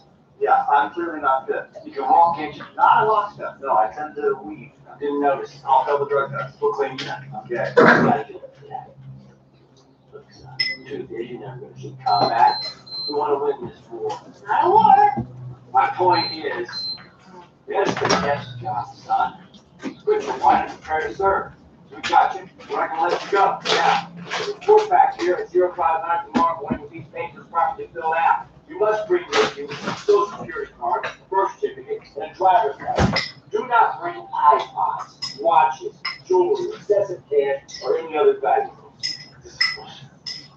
Welcome to the Army, soldier. All the military is destroyed. There's nothing. I was going to buy a boat. Doug, can we just focus on me for a second, please? I'm serious, Charles. All right. Lots of cash.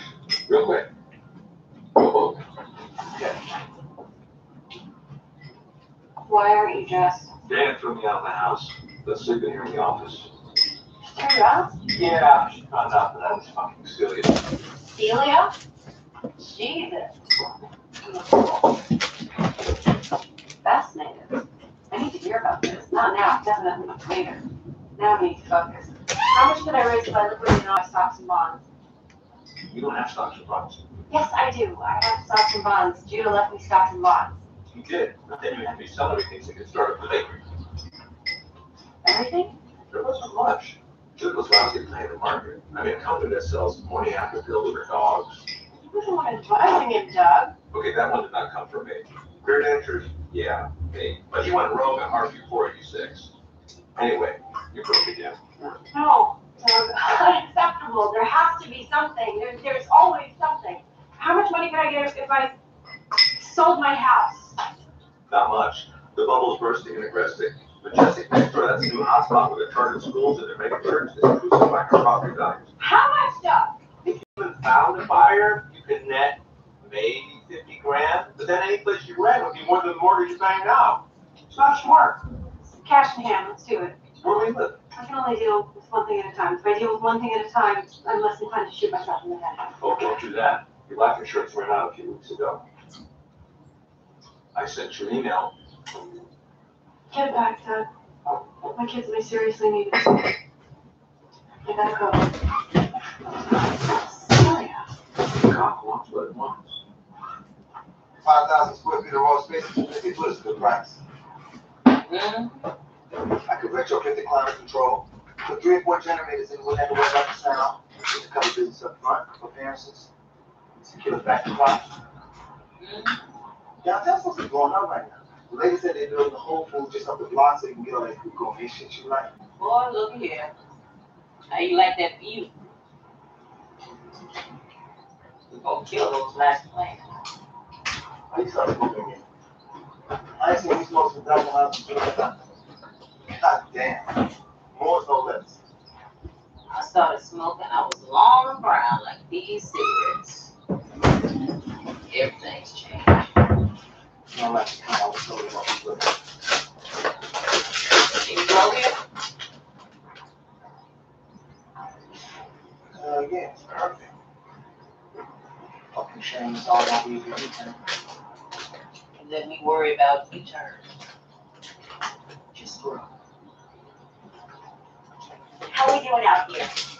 We'll take it. That toilet paper's like wiping yourself with a brown paper bag. Are your parts okay? My parts are fine. If I go home now, this place is a pit. No, it's not. It's kitschy. Like we're in film noir. Walk on the wild side. Didn't you like getting manicures? You wouldn't let me get the color I wanted. Black's not a color. Tell that to black people. I don't know any. Maybe there's something good on television.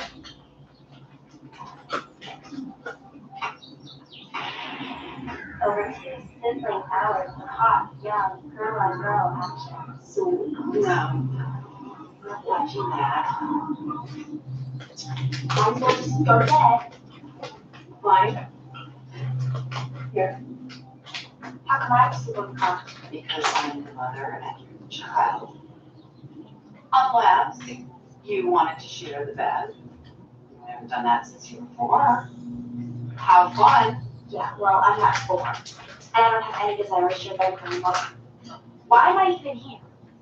Because we're spending time together. But we don't like each other. Maybe we just don't know each other very well. Well, this is a chance for us to improve our relationship. I'll be the mother, you in your bed. We'll shut off the lights. We will really talk. Okay? That's a condom. Girl in life on the fretboards. It's handmade, it's a 56 less small. Should bring in about $3,000. You should have kept running. But 3 hours away on American soil, I can come visit every weekend, and out of my room, whenever you feel sad, don't open the nightstand drawer. Actually, your room is right in here. I decided to put the house up for sale. It's a good time to rent it, the market and all. We all need to embrace change. Yeah. Hey, good luck in court today, Jen.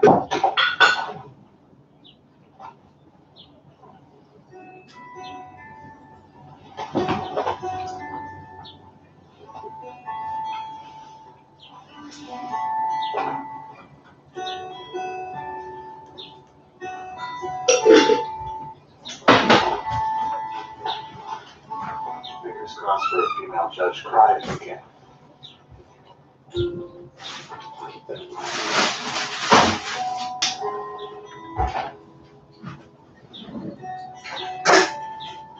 It's good to embrace change, right?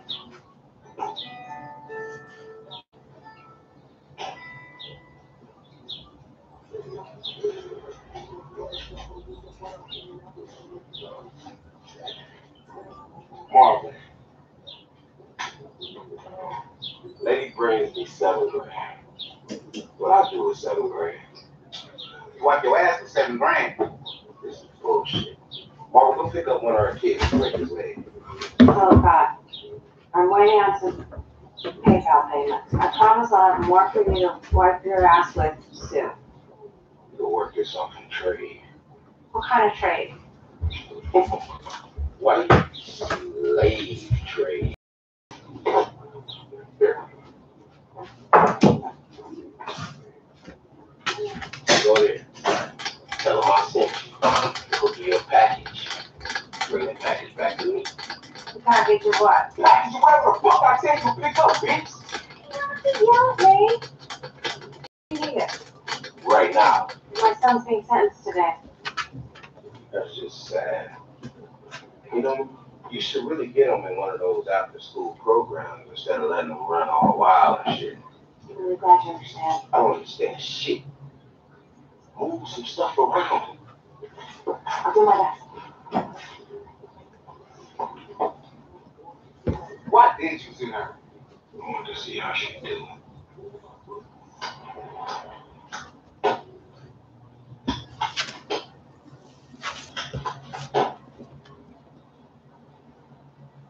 Please talk to me. Listen, I am really trying here. Sitting there like some little shitball.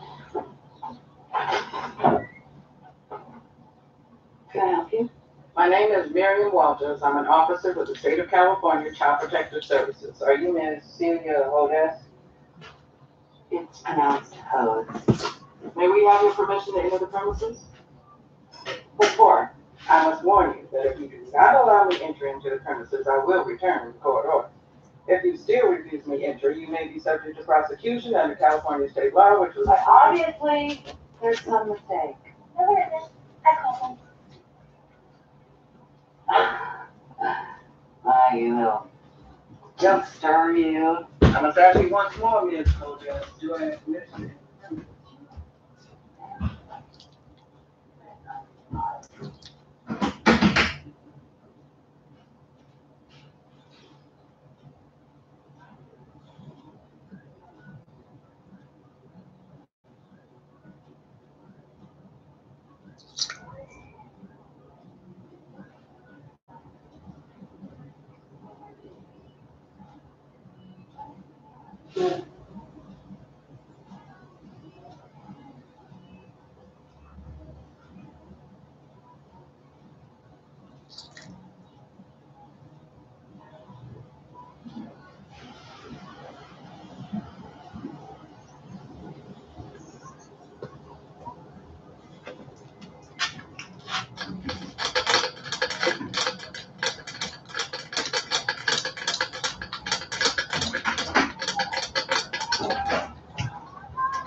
You say U-turn stands you? Yeah, he's trying. He sent me. I was supposed to pick up a package.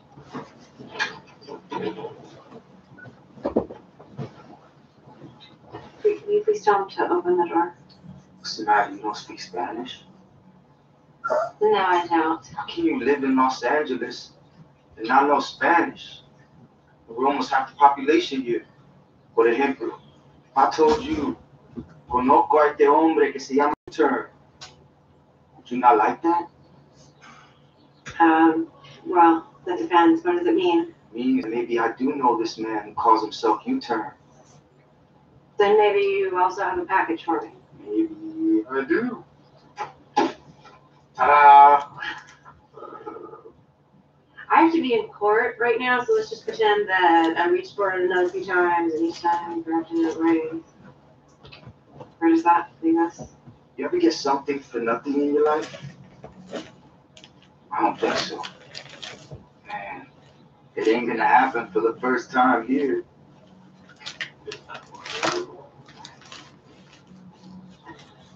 What do you want? I want you to do the break dance for me. A break dance? You must dance to the great god of war. And if you do it right, then you get your break. And if I refuse? No baila, no break.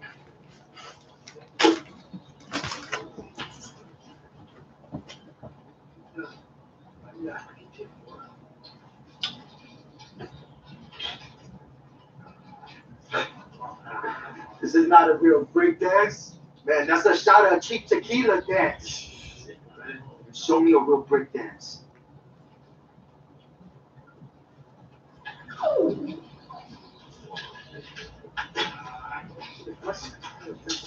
Look, that's a loose joint dance at best. I've been way too sweet with you. If you will not do a real break dance for me, then I cannot give you the break.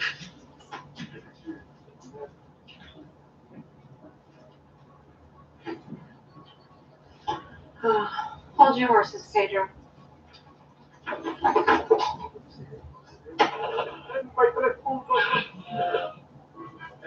Very good.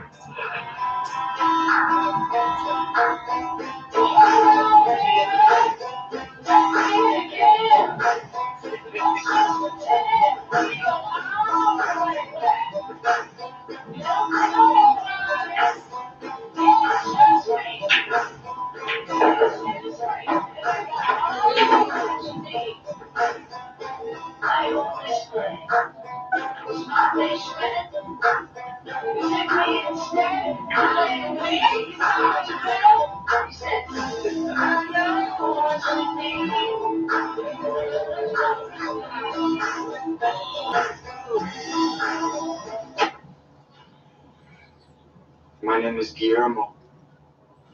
Now Pedro. That was a real nice break dance.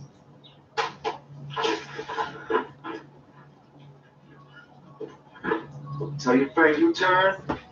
You tell him he's a lawn jockey now. Hasta luego. Adiós. Pudimos haber cruzado con ella, carnal. La mensajera no se lo mete. The fuck is this? Your pot. He said to tell you that you're a lawn jockey now. I'm not sure what that means, but I figure you two have some sort of drug dealer shorthand that I'm not privy to. You were supposed to pick up a key at Jack. Jack? I had it all promised up. What the fuck am I supposed to do with this? That would be a euphemism for heroin? I'm gonna kill that bean farting motherfucker. This is your fault, bitch! My fault? Bet your ass, and you gonna make it right too. I'm not a gangster, alright? You never told me what I was supposed to be picking up. There's really only so much you can reasonably expect from me in these situations. I did a fucking break dance for you, okay? I got a parking ticket. A break dance? I did what you told me to. Sit down like rational people and start dialing down my debt. You done? Chop that shit up. Move it. Bring me back 12-5. 12-5? No way I'm gonna get 12-5 for a brick. You got 4 days. And I'm taking the money that I gave that fucking wetback for my jack, and I'm adding it on your tab. Yeah, I'm not stupid, okay? I know what this is worth, and it's not 12-5, 8, maybe. 13. I'm mad, so now I gotta fuck shit up. I don't got any more shit to fuck up, okay? I got kids, I got bills. How am I supposed to put food on my table? You keep upping my debt. Get a fucking job. Young man, the theft you committed of those surveillance cameras was more than just a simple act of vandalism. It was a slap in the face to this community and the citizens who have dedicated their time ridding Restic of drugs. So I'm inclined to make an example of you and your wanton disregard of civic property. Excuse me, Judge. I'd like to speak out on behalf of my son. He's normally very responsible. Save it, Mrs. Botwin. Mrs. Hoge has already beaten you to the punch. She's explained that your family's gone through enough and asked me to go easy on the boy. Silas Botwin, you're hereby sentenced to 6 months of community service. Both you and your mother owe Mrs. Hoge a great deal of gratitude. I think we really need to talk. Oh, you're so silly. Alright! Yep! My sorry ass job to inform you, ass melted. Talent tossing tongue, gentlemen, again! And that funny face you're staring at this very moment is one of the most important goddamn faces you ever lay eyes upon. That is your battle buddy. Your battle buddy is like a Siamese twin. He sits, you sit. He fucks up, you fuck up. He goes down, you go down. It's just like, no. Yeah, you got that right. I can't wait to kill some terrorists. Are you kidding me? This isn't about terrorism. We are just pawns in the chess game for control of the oil production. Who cares? get on. Please don't talk to me anymore. You're gonna shit when I shoot. 6 weeks from today, the entire ship's out, guys. We shipped up to Iraq.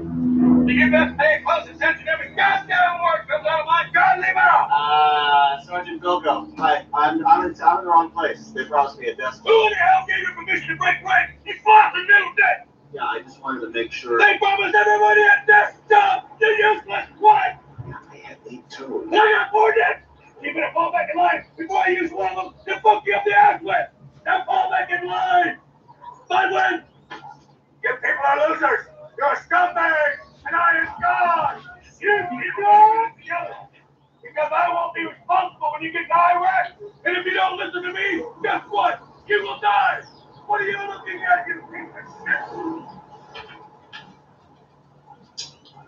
Well, in light of this incident, we intend to petition the judge and ask that Ms. Hodes only have access to her daughter Isabel on weekends at the house in the presence of Mr. Hodes. That's outrageous. Weekends at the house unsupervised by Mr. Hodes. Nope. Fine? What do you mean, fine? I am the mother. Why aren't his internal fish balls in a vice? What happened to the fish? The fish gasped when the cow gives milk. You dried up the cow. Oh, so now I'm...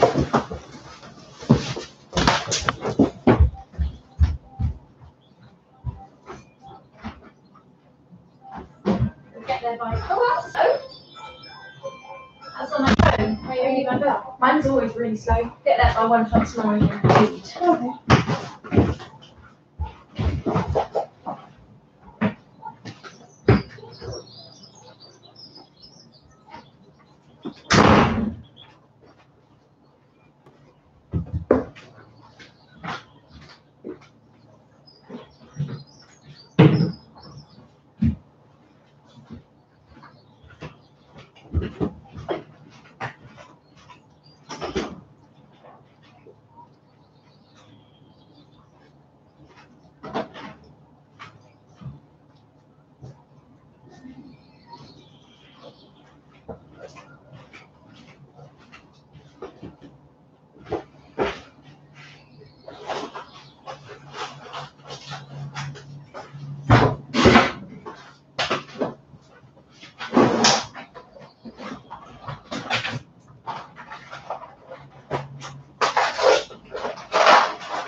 Hey, Terry.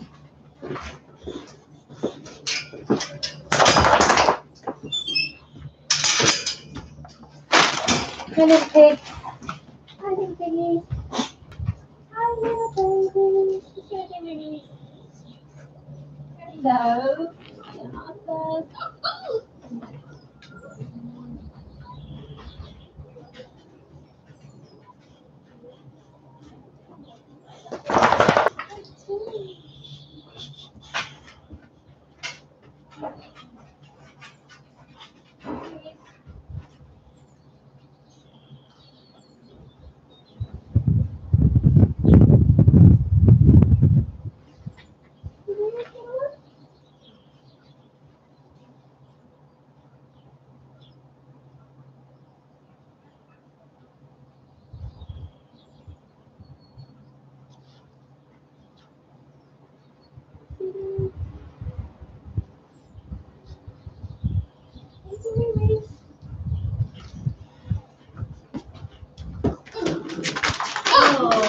Oh, hi. Hi, Tommy.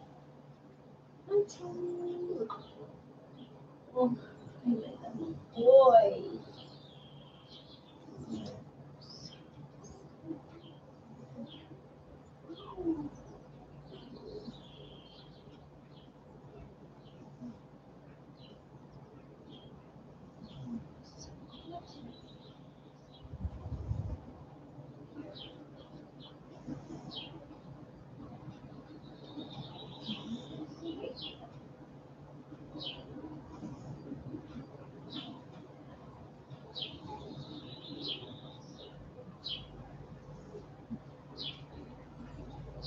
Can do it for you. Do it. Want to do it, sweetie?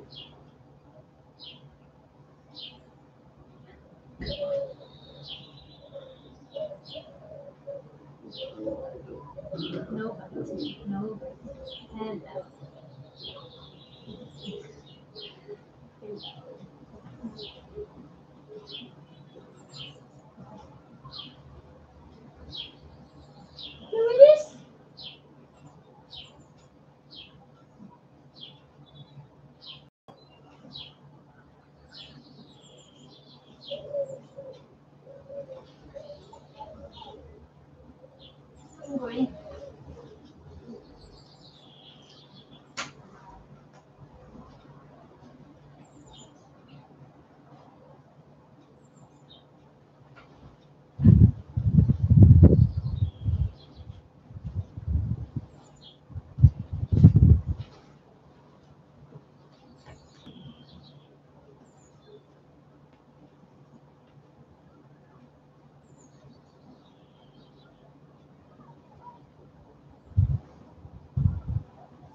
hi, gorgeous.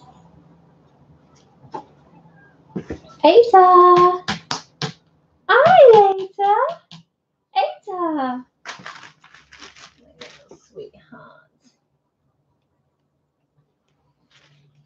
Are you coming outside, Ada? Oh, she's tired.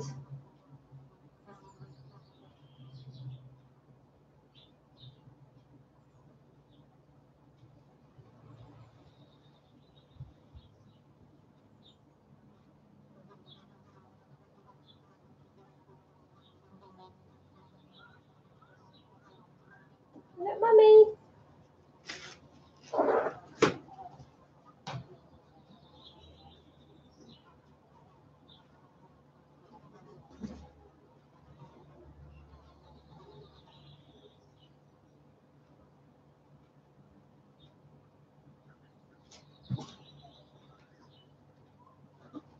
All right.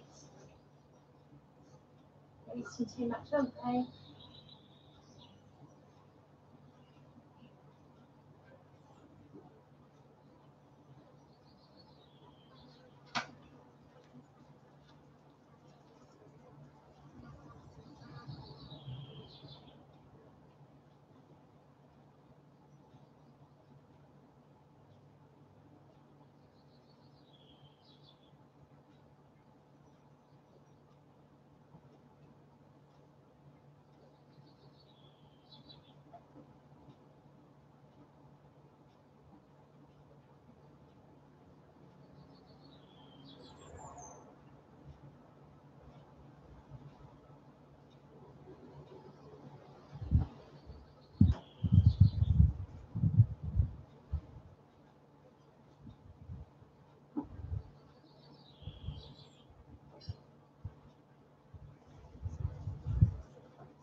No.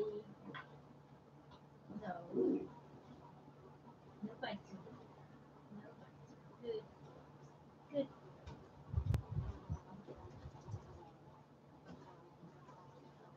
Good boy. Good boys. Good boy. Oh, funny tickle.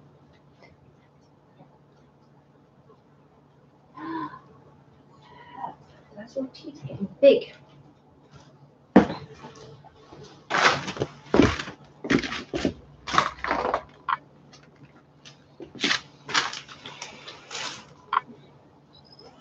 Ada.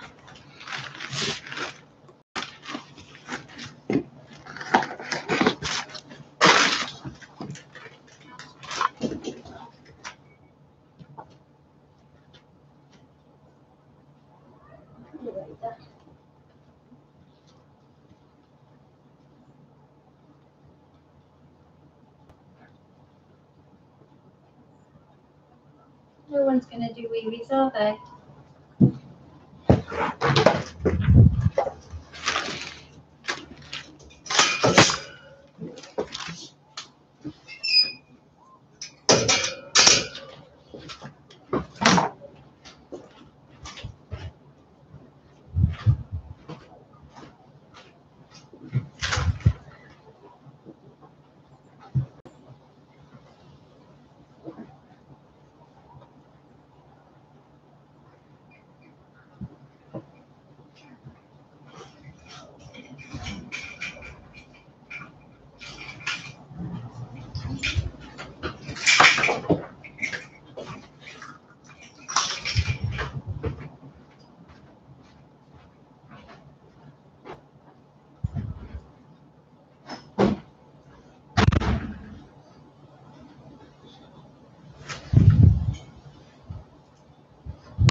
and travelled from nearby villages to pay their respects to the young men who gave their lives for France's freedom that night. It was the early hours of Easter Sunday, 1941. The British bomber was limping home badly damaged after a nighttime raid, and as it circled over the village of San Seve, trying desperately to land, it crashed here, emptying houses, killing 9 people inside. Madame Papa remembers the aftermath. She was 14 at the time. A cloud of black smoke was coming down the street, burning. It was awful to see. This community has always held 6 strangers in its heart. Now their names are set in stone. Their sacrifice will never be forgotten. OECD ITV News, San Seve in northern France. Hollywood star Vince Vaughn has been arrested on suspicion of drink driving. The actor, best known for his roles in Hacksaw Ridge and Wedding Crashers, was also charged with resisting arrest after being stopped by police near Los Angeles yesterday. Robbie Williams has announced he'll perform at Thursday's World Cup opening ceremony in Moscow. The king footballer himself yesterday led a celebrity England side to victory in the Soccer Aid charity match that was seen just ahead of the first match between Russia and Saudi Arabia. The Duke and Duchess of Sussex, a short visit to Australia, Fiji, Tonga and New Zealand in October. Harry and Meghan's tour, who first announced since the couple tied the knot, coincides with the Invictus Games being held in Sydney. Finally, this time it was a triumphant night for the Brits on Broadway, who won a string of awards at the Tonys. The West End hit Harry Potter and the Cursed Child won 6 awards at the Oscars of the theatre world, while Glenda Jackson won her first Tony at the age of 82, 3 years after she retired as an MP, and as Sally Biddulph reports, she didn't hide her surprise at the Sydney Award. And the American Theatre Wing's Tony Award goes to Glenda Jackson. Oh my God, she mouthed as she heads for the stage. This was Glenda Jackson's first Tony Award after 3 nominations in a career spanning 6 decades. Thank you very much indeed. I'm one of the oldest people, I think, ever to stood on this platform receiving this award. After a 25-year break from Broadway, this was a critically acclaimed return in the play 3 Tall Women. Her acceptance speech feisty and gracious. I think our director, John Mantello, found me a worthy opponent. And I would also would like to thank everybody backstage, under the stage, up and down the stairs, Vangelis and Gemma and Billy and Lisa. But most of all, I would like to thank you. As a grand dame of stage and screen, Glenda Jackson has won almost every acting award going, including 2 Oscars. The last one for A Touch of Class in 1974. Pardon me for asking, did you always want to be one when you wanted to be? Before I knew what to do. But she took a 23-year break from acting to serve as Labour MP for Hampstead and Kilburn. Green benches there at the stage. Green. Okay. You don't care for the weaker. Her return to acting has been triumphant. First as King Lear in London and now as a Tony Award winner on Broadway. She was not the only British success last night though. Sir Andrew Lloyd Webber was given a Lifetime Achievement Award. And just say thank you as always, not just for this award, but for making a small boy's dream come true. Thank you. The last British win was also a biggie. Newly opened Harry Potter and the Cursed Child won 6 of its 10 categories, including Best Play. It wasn't a complete Cool Britannia takeover at the Tonys, but the Brits certainly ruled. Sally Biddle, very good roundup of art men headlined us last time. Donald Trump, who met Singapore's Prime Minister earlier, he said he would hope the summit would continue with a positive attitude. The White House said in the last hour talks are moving more quickly than expected. Mary Nightingale will be here with the ITV Evening News at 6:30. The news where you are follows the national weather, but for now, from everyone here.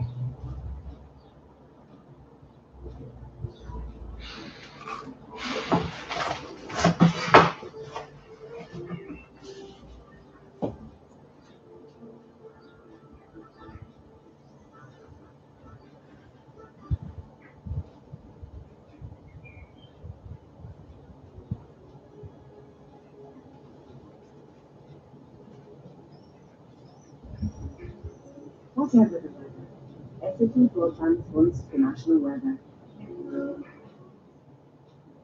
Good afternoon to you. Well, a wonderfully sunny start to the new week for many of us. Full blue sky for the majority of England and Wales, as you can see on the earlier satellite radar picture. Always more cloud cover through parts of Scotland and Northern Ireland, but even so, I'm optimistic of breaks in that cloud as the sunshine pushes through. And with the warm, relatively muggy air, hit and miss downpours again a feature of our forecast. Most of these cropping up through mainland Scotland, down to northern England, quickly through the Pennines, down to Wales and the West Country, and some as well, with really intense downpours, a deluge from time to time, rumbles of thunder, and an awful lot of rain falling in a short space of time. But weather stays fine and bone dry, a perfect summer's day, highs of 24 or 25 degrees, and that's strong early June sunshine, and even with the cloud cover a little further north, it stays more than 10 decent temperatures. The downpours continue as the day draws to a close. The rest of it, a lovely summer evening, later no sunshine, very small. Whatever the weather, SAP Broadband wants the national weather.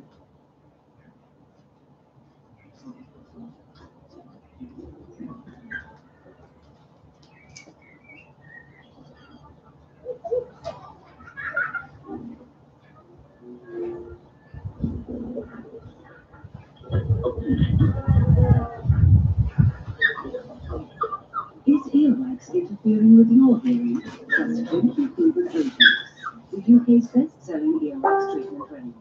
Be clear to hear with Rosepups. Gonna need a bit of my blood. Fix it out. Let out totals. Started to work. Our business. Best things. Where's the light?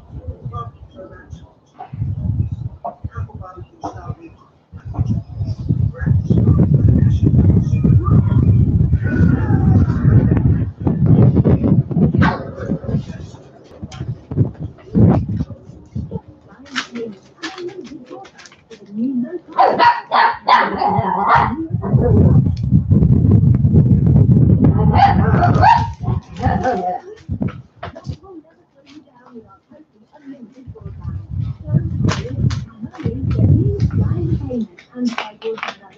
Including 9 rentals, now for just £38 a month.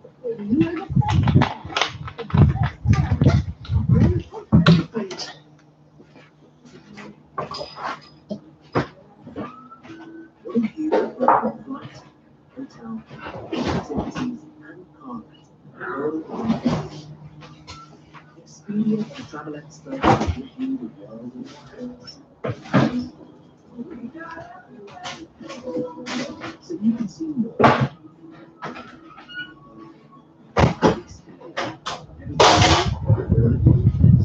That's all content.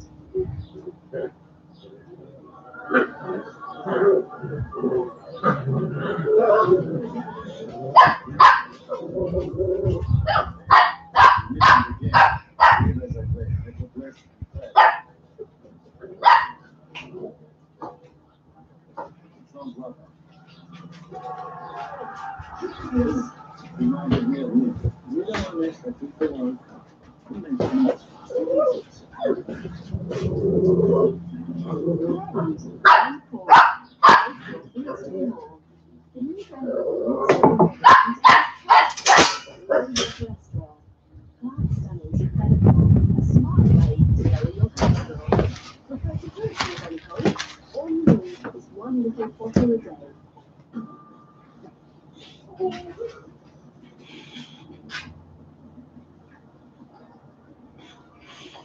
Rather appreciate the phone is the world's first performance smartphone with AI assistance. Photography will never be the same. Very intensified. Critics adore the Happy Prince, calling it a five-star masterpiece. Rupert Everett's Oscar Wilde was an extraordinary achievement. Superb. It's a powerful parable of passion and redemption, with an all-star cast including Colin Farrell and Emily Watson. The Happy Prince is similar to the film.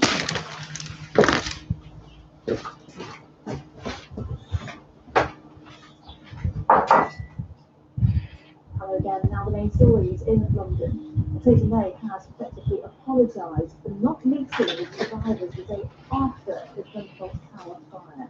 Ahead of the first anniversary of the tragedy, the Prime Minister he will all regret the action following the disaster. She said it made it look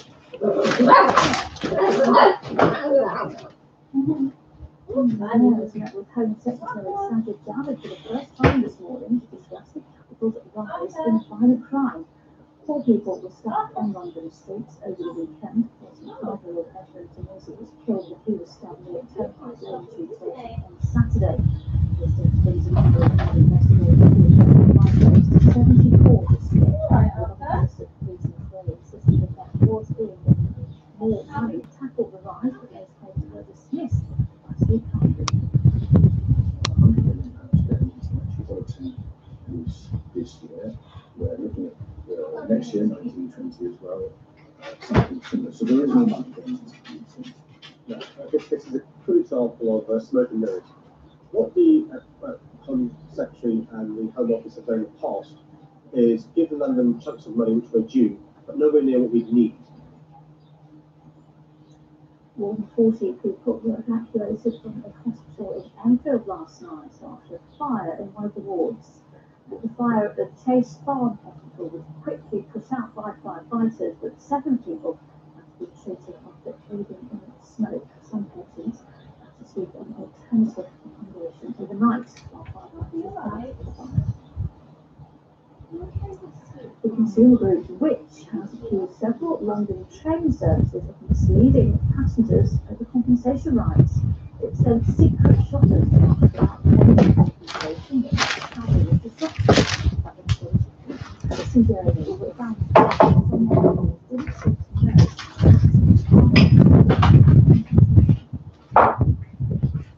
Finally, a memorial has been held in France in memory of airmen who died in the Second World War. 14 people were killed in the British bomber crash. The small village of 41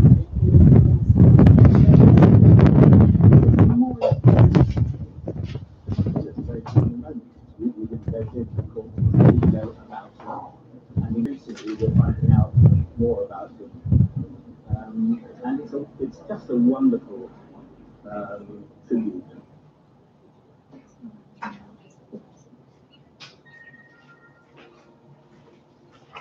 Hello there, very good afternoon to you. I hope you're having a lovely day so far. There's certainly plenty of sunshine around, and make the most of it because I'm afraid we have the changes to the rest of the week. Here now, plenty of sunshine as I say, warm temperatures as well, particularly across the western area. 4 Celsius, 75 in Fahrenheit. always a little bit cooler and fresher towards the eastern areas.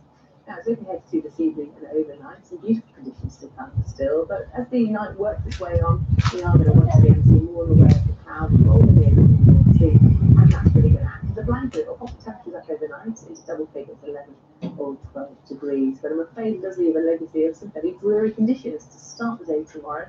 Quite a slow start, as you can see, and that cloud will break up in places, bits and bobs of something a little bit brighter starting to work its way through, but generally speaking, tomorrow and indeed the rest of the week is going to be cooler and cloudier. That will have an effect on the pollen.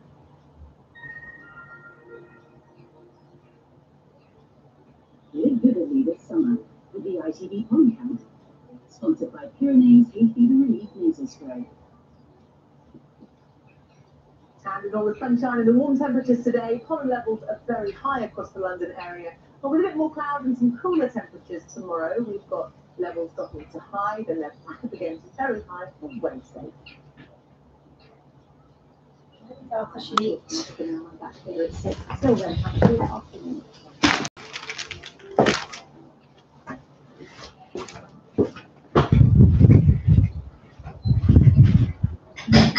Well, Doug's double stocks are about to work, but Pollard drops a £20,000 bombshell in Emmerdale tonight at 7. The location for today's judgment day.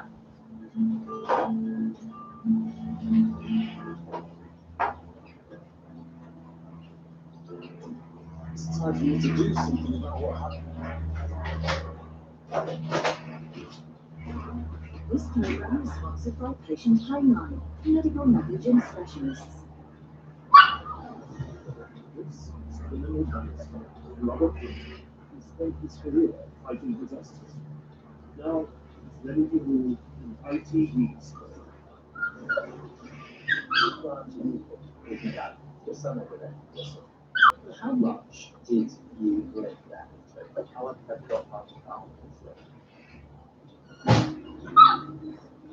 Something happened. Major heart. Went to your heart specialist. He said you needed a heart operation. What did they tell you? they tell us a good tempered down. You're on a millionaire. It's a little bit. So you used the operation 5 years. I did so. How much of that? $50,000.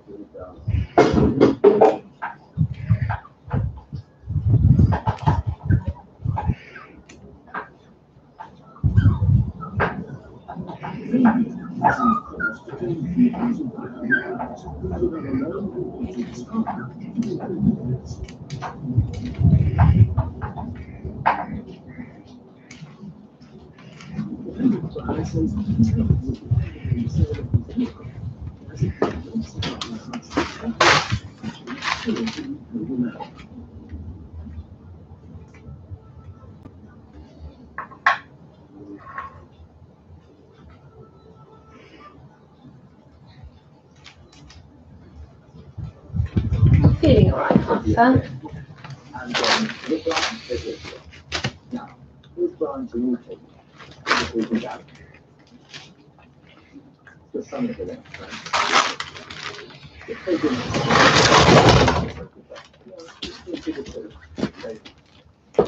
any nicknames for him? Wait a minute, baby. What do you say? Fabulous. Fabulous.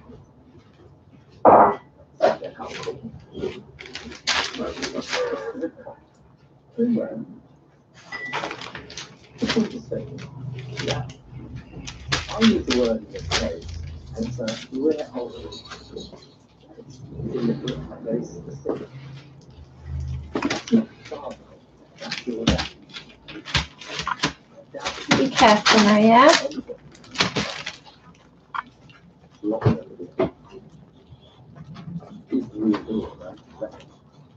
What's your dad right? Tell me. Good. He didn't do anything for him. When we were younger, it was always working a lot. But whenever he was there, he was always getting, always big stuff. There was a weekend or. Yes, he was there. Yeah. That's my other brother. Now, Brian, you worked hard all your life. Yes. Got a nice house. Yes. One of the things about that house, 2006, is that the fence broke, right? Yes. It's a big piece of ground where this fence was, right? I'm going to leave that there for a moment. I'm just going to talk to Dan for a moment. Now, Brian, in 2006, Nice. something happened. Yes, I had a major heart attack. You had a heart attack. Good boy.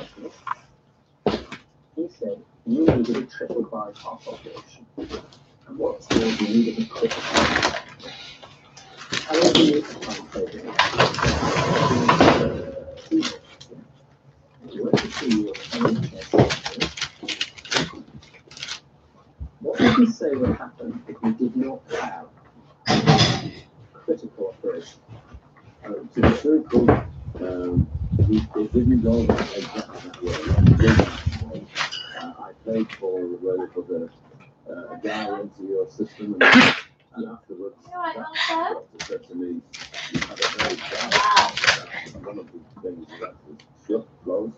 You had an angioplasty. That's all I was looking for. I know about this.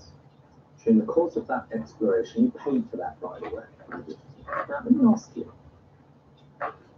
As critical exploratory diagnostics, why did you pay for it? I had to do. There was a waiting list of over 6 months. Pause there. That diagnosis. There's a waiting list of 6 months for them to do an angiogram to determine what to do next, right? That's correct. So you decide you're going to pay out of your own pocket. That makes sense. You have that. Somebody gave you some very serious news about what would happen if you didn't have that operation. What did they tell you? They told me they would take us down. What I said to the specialist was, how long do I live if I go on the waiting list and wait another 9 months? He said, I have no idea how long I live, so I can't really answer that for you. But the sooner that you do it, the better for everyone. Now let me be clear, because I've seen and I'm aware of these discussions. In other words, you need to have a triple bypass operation. If you don't have it soon, the reality is you could wake up tomorrow and drop dead. Got dependents, including a 15-year-old son at the time. It's necessary now. How long was the waiting list? At that time, it was 8 to 9 months. Yes. That's not an unusual story. Where is that? I wasn't actually. I realised everybody else in my position was doing the same. Did you know that there was a risk that you would have an operation? That's what I think a lot of things you kept on includes can't tell you. You eventually decided to pay for that operation. Immediately. I did that. I wanted to live. It was a no-brainer. Paid taxes your whole life, I presume. So, you're not a millionaire, but a little bit of savings, not much. No. Got 5 children, so not much. What's all you have left for liquid?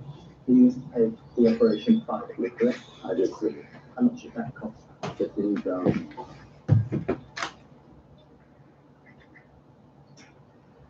That wiped you out.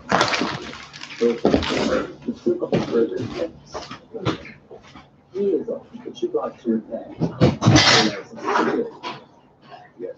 And we know it's a security risk because it's quite a lot of risk.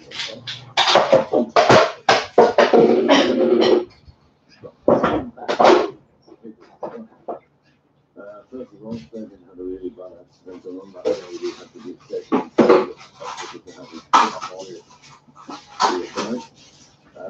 reapplied. Yeah, it was not. Maybe the same swim there. Brian did, man. I did that really good. Anything fast and lots of hills and jump. Understood. You still do that? I've got a bigger bike now. I do it down at bike. If you're not going to be deterred by your footsteps, nothing's going to stop you. Understood. Now they managed to sew it back on again. Yeah, things like See now. you can hardly tell. We've just got the scars, yeah. It's bolted on. Did you see the joy? You can see the scars at the side. Good Lord, no, it's all right. You have to go to hospital. Yes, that morning we were all. What happened? Well, we had a rather large Rottweiler dog, but it's a rescue dog because he was deficit of bottles. So you've got a guard dog. Yes. A Rottweiler. Was marvellous, terribly threatening, looked very frightening, but she can't hear anything. It's a beast, and the beast 62 kilos. It really is a monster. It'd be terrifying. It is. Except we can't hear. Yeah. That's when we get commands sometimes. People think I'm being bad tempered when I'm out with the dog. What's the dog called? What's the dog called? Tyson. Of course it is. Of course. Tyson was there that day. Something happened. Yes, what happened? We were due to get up and get this chap out of bed and get his plaster sorted, and the dog made a noise and woke us up. What had transpired is that they'd broken into the house, these four thieves. The dog hadn't got anything, but they made the mistake of switching the light on. And as soon as he saw the light, it was down and on them. He chased them out of the house. My wife had a fairly did they get away with anything? They got away with bits and pieces, mainly a purse that was very dear to my wife, a couple of computers and so on, portables. But they'd thrown everything else at the dog to keep them away while they escaped and shut the door. They chased them all the way to the edge of the property and they came back. What this really did was expose the big problem, which is you've got no garden fence. That's right. It's a big security problem. That and the deaf Rottweiler. Yeah. Let's just have a look at the fence. That's a bit for you. I see that. It's no good. Now, you need a fence. It's a big piece of ground. You need it quickly. And I'm sorry, sir. I need to clarify that the fence you can see there isn't actually the fence. No, no. Oh, okay. It's a before shot.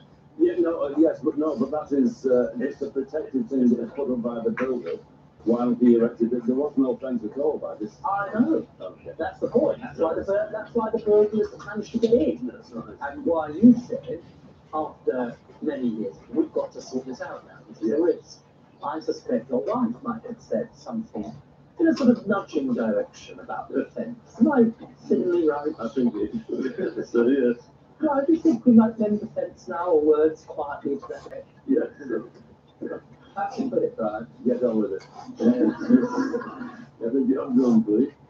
We now live with Christmas bells hung on the front and back door so that we can hear anybody that comes. Lord, so you get an attacker coming into the tune of Jingle Bell. Yeah. That's right, yeah. Now you did, I think, get some quotes, and this is an expensive job, a very expensive job. For the reasons that I set out, your savings are very much. Now, one more thing before we get to this page, I'll do very quickly. Put your heart down. Having gone from doing two jobs, where, by the way, bear in mind your situation,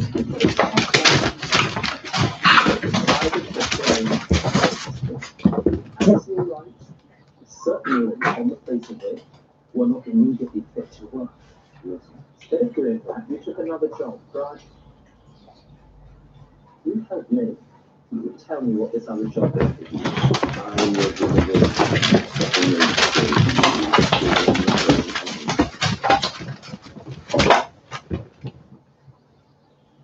On the bus.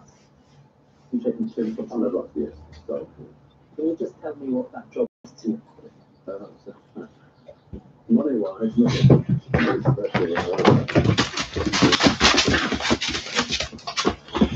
well, you get to have work with children with people and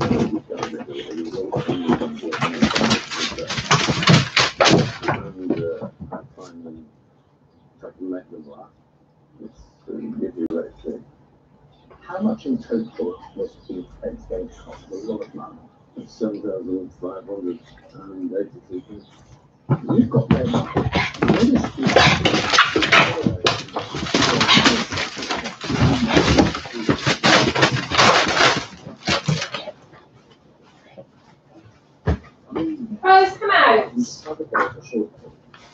Rose! Come on, Rich, come on. Good girl.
Do you know what glasses for me?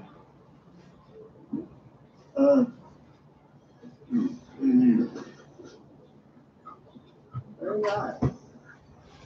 Now, should have gone to Specsavers. Take the guesswork out of choosing glasses.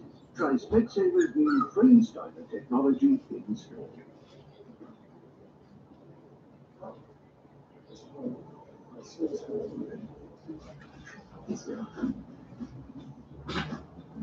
How does that feel, sir? It is. Fast. What about the literature? Not slow. What is it? Here's a cool going. Switch to Super today. We'll double the speed of our best-selling bundles for free. Search Virgin Media Bundles.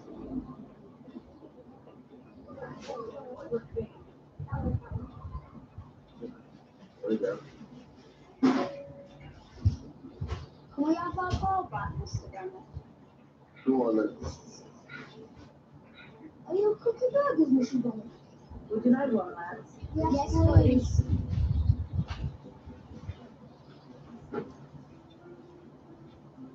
Unpressed steak burgers. Freshly made from Market Street. 80 pence each. The biscuit off that. You want more, my guys? Is it so much weekend? New donors now help over 80,000 people to their own business. Over 300,000 people get the money they need. So if you're going to get around, go up your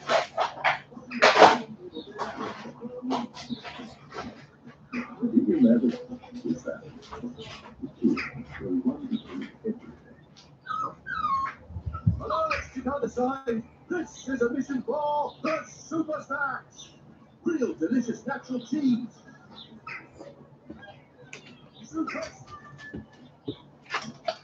When hunger strikes, you can always rely on Mini Baby Bell to save the day.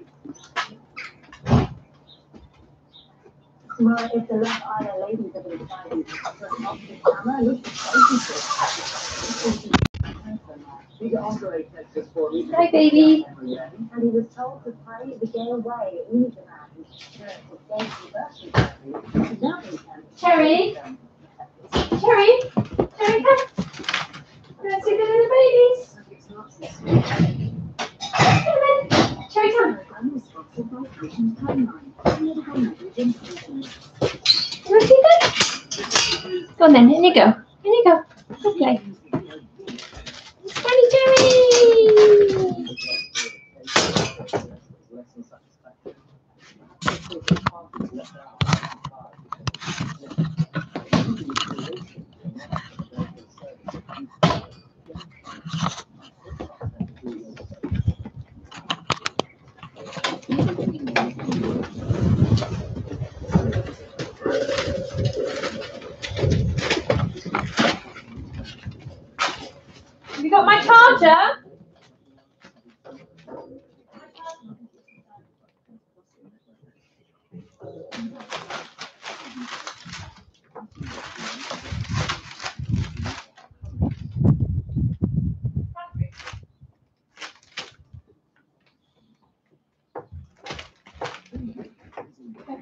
Oh. You just go under there. You can do it to the cube. This isn't mine. It's a microphone. Oh. Oh, here.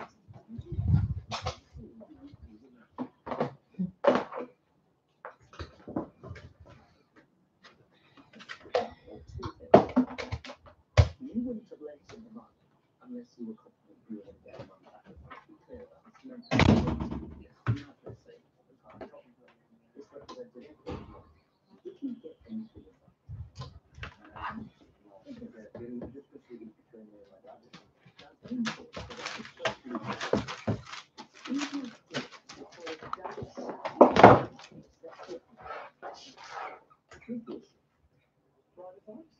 can pay them the money back by selling the valuable car that you have to go. Understood. I'll know you. Right, you reckon as a purpose, when they take the car, oh yes, right, 18 months old, you were confident that it would ultimately make a higher value. 14 to 14 and a half. 14 to 14 and a half. Very, very important. Now, here's what you can take. I'm going to take it through. You gave Dad £12,000, because what that was going to do is going to pay off the finance for this car. Dad was then going to sell that car and give you the money back for the penny.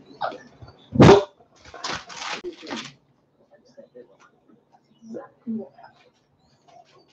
Paid off the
You are suing your dad over 9 ways. He couldn't get legal clarity. Asking whether or not you've got a cause of action. Now, there are 2 tests.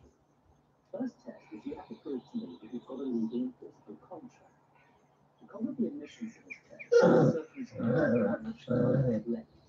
Even though there's nothing in writing, I am just about satisfied that you have a legal contract. So your first hurdle is done. The second hurdle would be problematic. And I have to say, my mind has been changed. You have to be able to say that your dad gave you a guarantee she relied upon that the car would definitely reach £12,000 and cover your loan. Now the problem with that is any rational or reasonable person knowing how the money is going to be paid back could or should foresee that if somebody sent a car to cover debt, there is a good chance that it's going to depreciate. So the fact that there was a £3,500 shortfall is your problem, because you realistically should and could have expected that. And that really is ordinary the end of the case. I will dismiss it. But in the course of the proceedings here, Brian's extraordinary and honest account of what took place is very important. Because what Dad says to me is that he gave you a specific and precise guarantee based on his research. That he made representations to you that he was entirely confident that the full amount could be returned because he had satisfied himself through research that the car would get £12,000. Now, the fact that it didn't get in law is his problem. There is a £3,500 shortfall.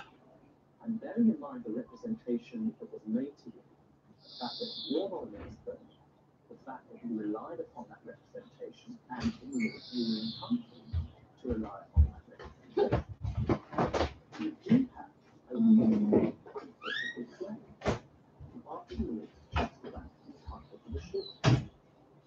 So this court convicts for £3,500. Now, that's not for £3,500. In the meantime, there's a rare religion.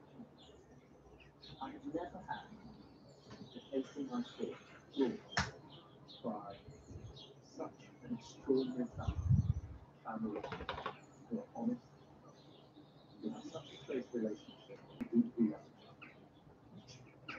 And it was a privilege to hear the way that she conducted the case, how she responded Brian, and above all, to experience and to meet not just a father, but that's much rarer, more precious thing. And that, Brian, thank you. Before I do it, I'd like to speak to the hands of your son.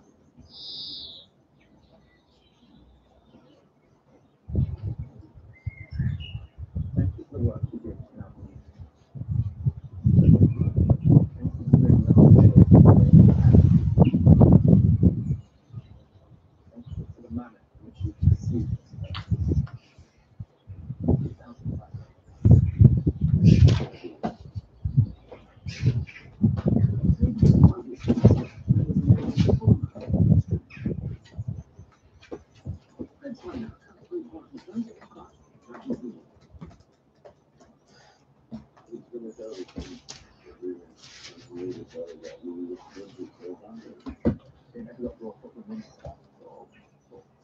It was always a bit hard for myself. I needed to want to but I never told about it. I wasn't too good, but if I don't know how, you probably do it to this level.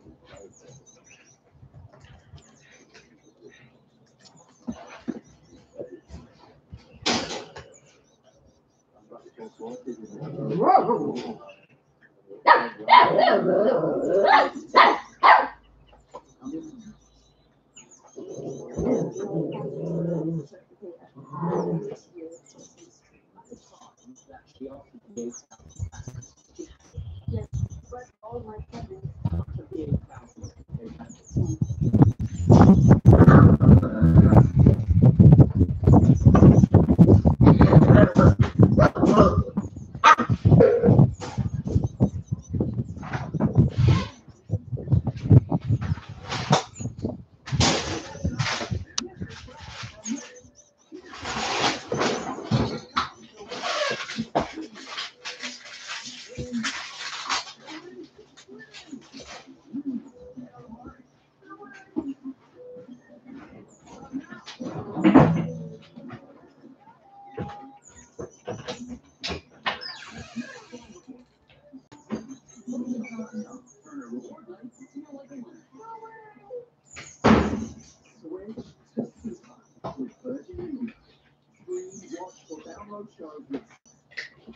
player bundle, the TV you love. Buy the broadband and home phone. Just £29 a month for 12 months and £20 setup. Switch to Super by the 31st of July and we'll double your speed of the player bundle for free. Call 0800 183 1000 or search for Media Bundle.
Alexa, open Spotify and play Fireworks Sound. Spotify.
Alexa, open Spotify and play my Fireworks Sounds playlist. I can't find Fireworks Sounds on Spotify.